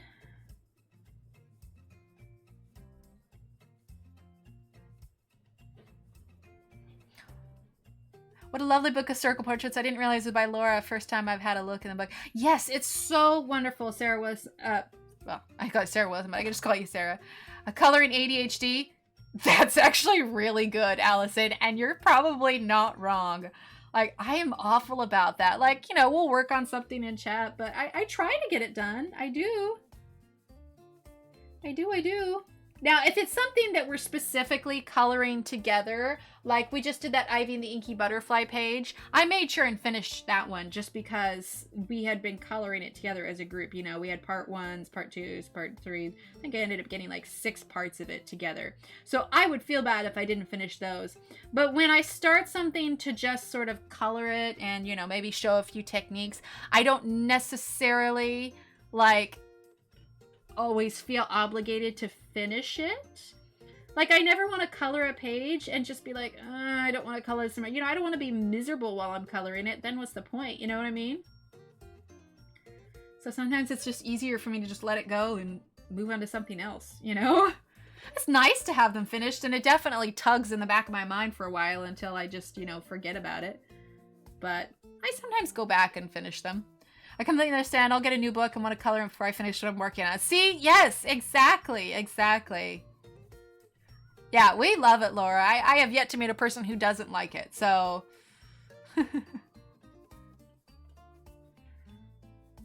we'll title this stream Ode to Laura.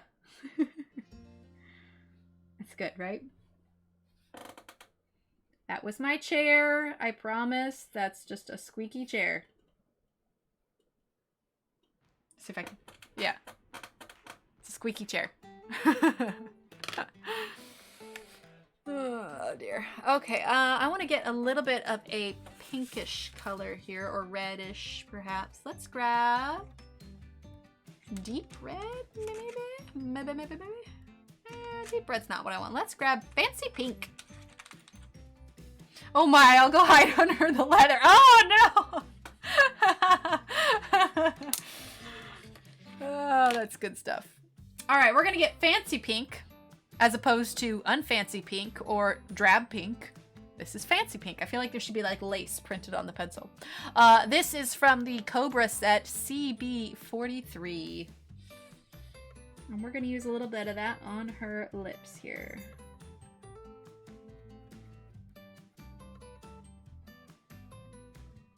Fancy, exactly. Sounds good, Pat. Have a great night.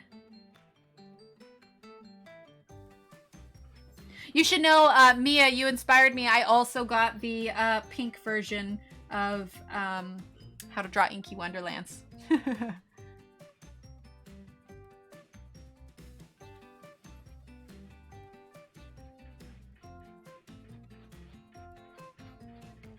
Oh, I thought she was going to bed. I assume, because she was saying she was going to fall asleep. Cat is scratching on the door. He wants in. He already had his evening snack. Will somebody please explain to the cat that he cannot have dinner 5 times a night?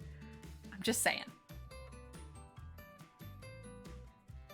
You get dinner once. Well, no, you get dinner twice technically. But still, 3 times is enough, cat.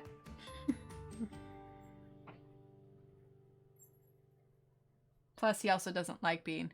I got my pink drawing book too. Perfect! Yeah, I was just like, I kind of feel like I need the complete set, you know?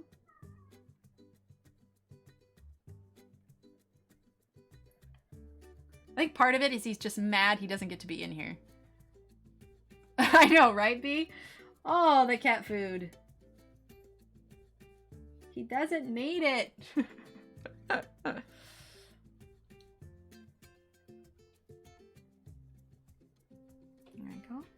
All right, we're gonna grab midnight here. Always time for extra dinner. I know, right? Pretty sure my cat's part hobbit. It's funny. So my kids will eat breakfast in the morning before they go to school. And, you know, it's usually pretty early in the morning. And my daughter goes to school earlier than my son. So by the time he's at school, it's been a little while, maybe like an hour or so since he had breakfast. And so sometimes, hey, my nails are dry and I didn't smudge them. Yay! That is an accomplishment. I nearly dinged these a couple times today. I wasn't sure they were going to survive. As it is, I'm not sure how much I like them. They were an experiment, you know. It's 3 p.m. in Australia. Oh, there you go. It's called first dinner, second dinner. Yeah, one's called supper, then first dinner, then second dinner. Then, you know, midnight snack. But, yeah, and so sometimes before he goes to school, we will hit up the coffee shop. Can I just knock something over? Thought I knocked something over. Anyway, we'll go to the coffee shop. Yeah, Hobbit cat. I know, it's exactly what it is. We will, yeah, super future person. We'll go to the coffee shop and they have, we're using leather again.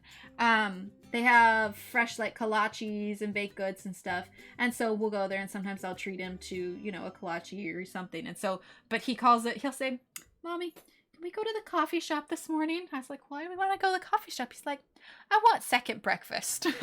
So he legitimately calls it second breakfast.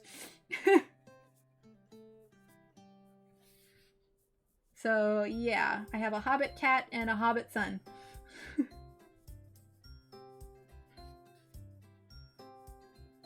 Afternoon tea? Dinner? Supper?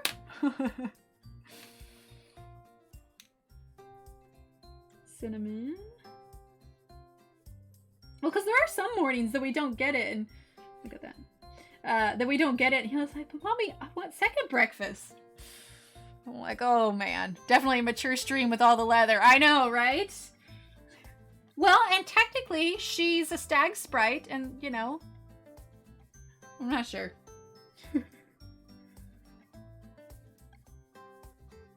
It just makes you wonder where she got all of her leather. It's hard to get live sessions when they're on late at night or early in the morning because, oh, most definitely. Most definitely. Yeah, B, so one of our colors here is leather. And so without thinking, I said something along the lines of, and we're going to use leather now or something like that. And I just realized, taken out of context.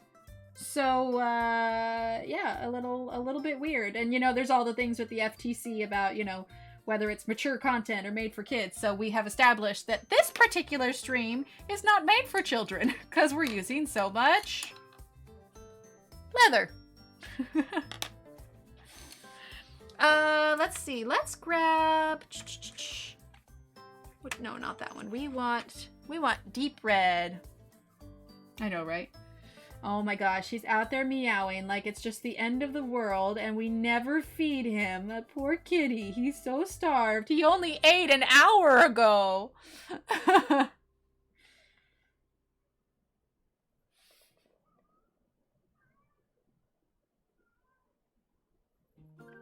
Yeah, I'm pretty sure part of it is he's just mad that he's locked out of the room.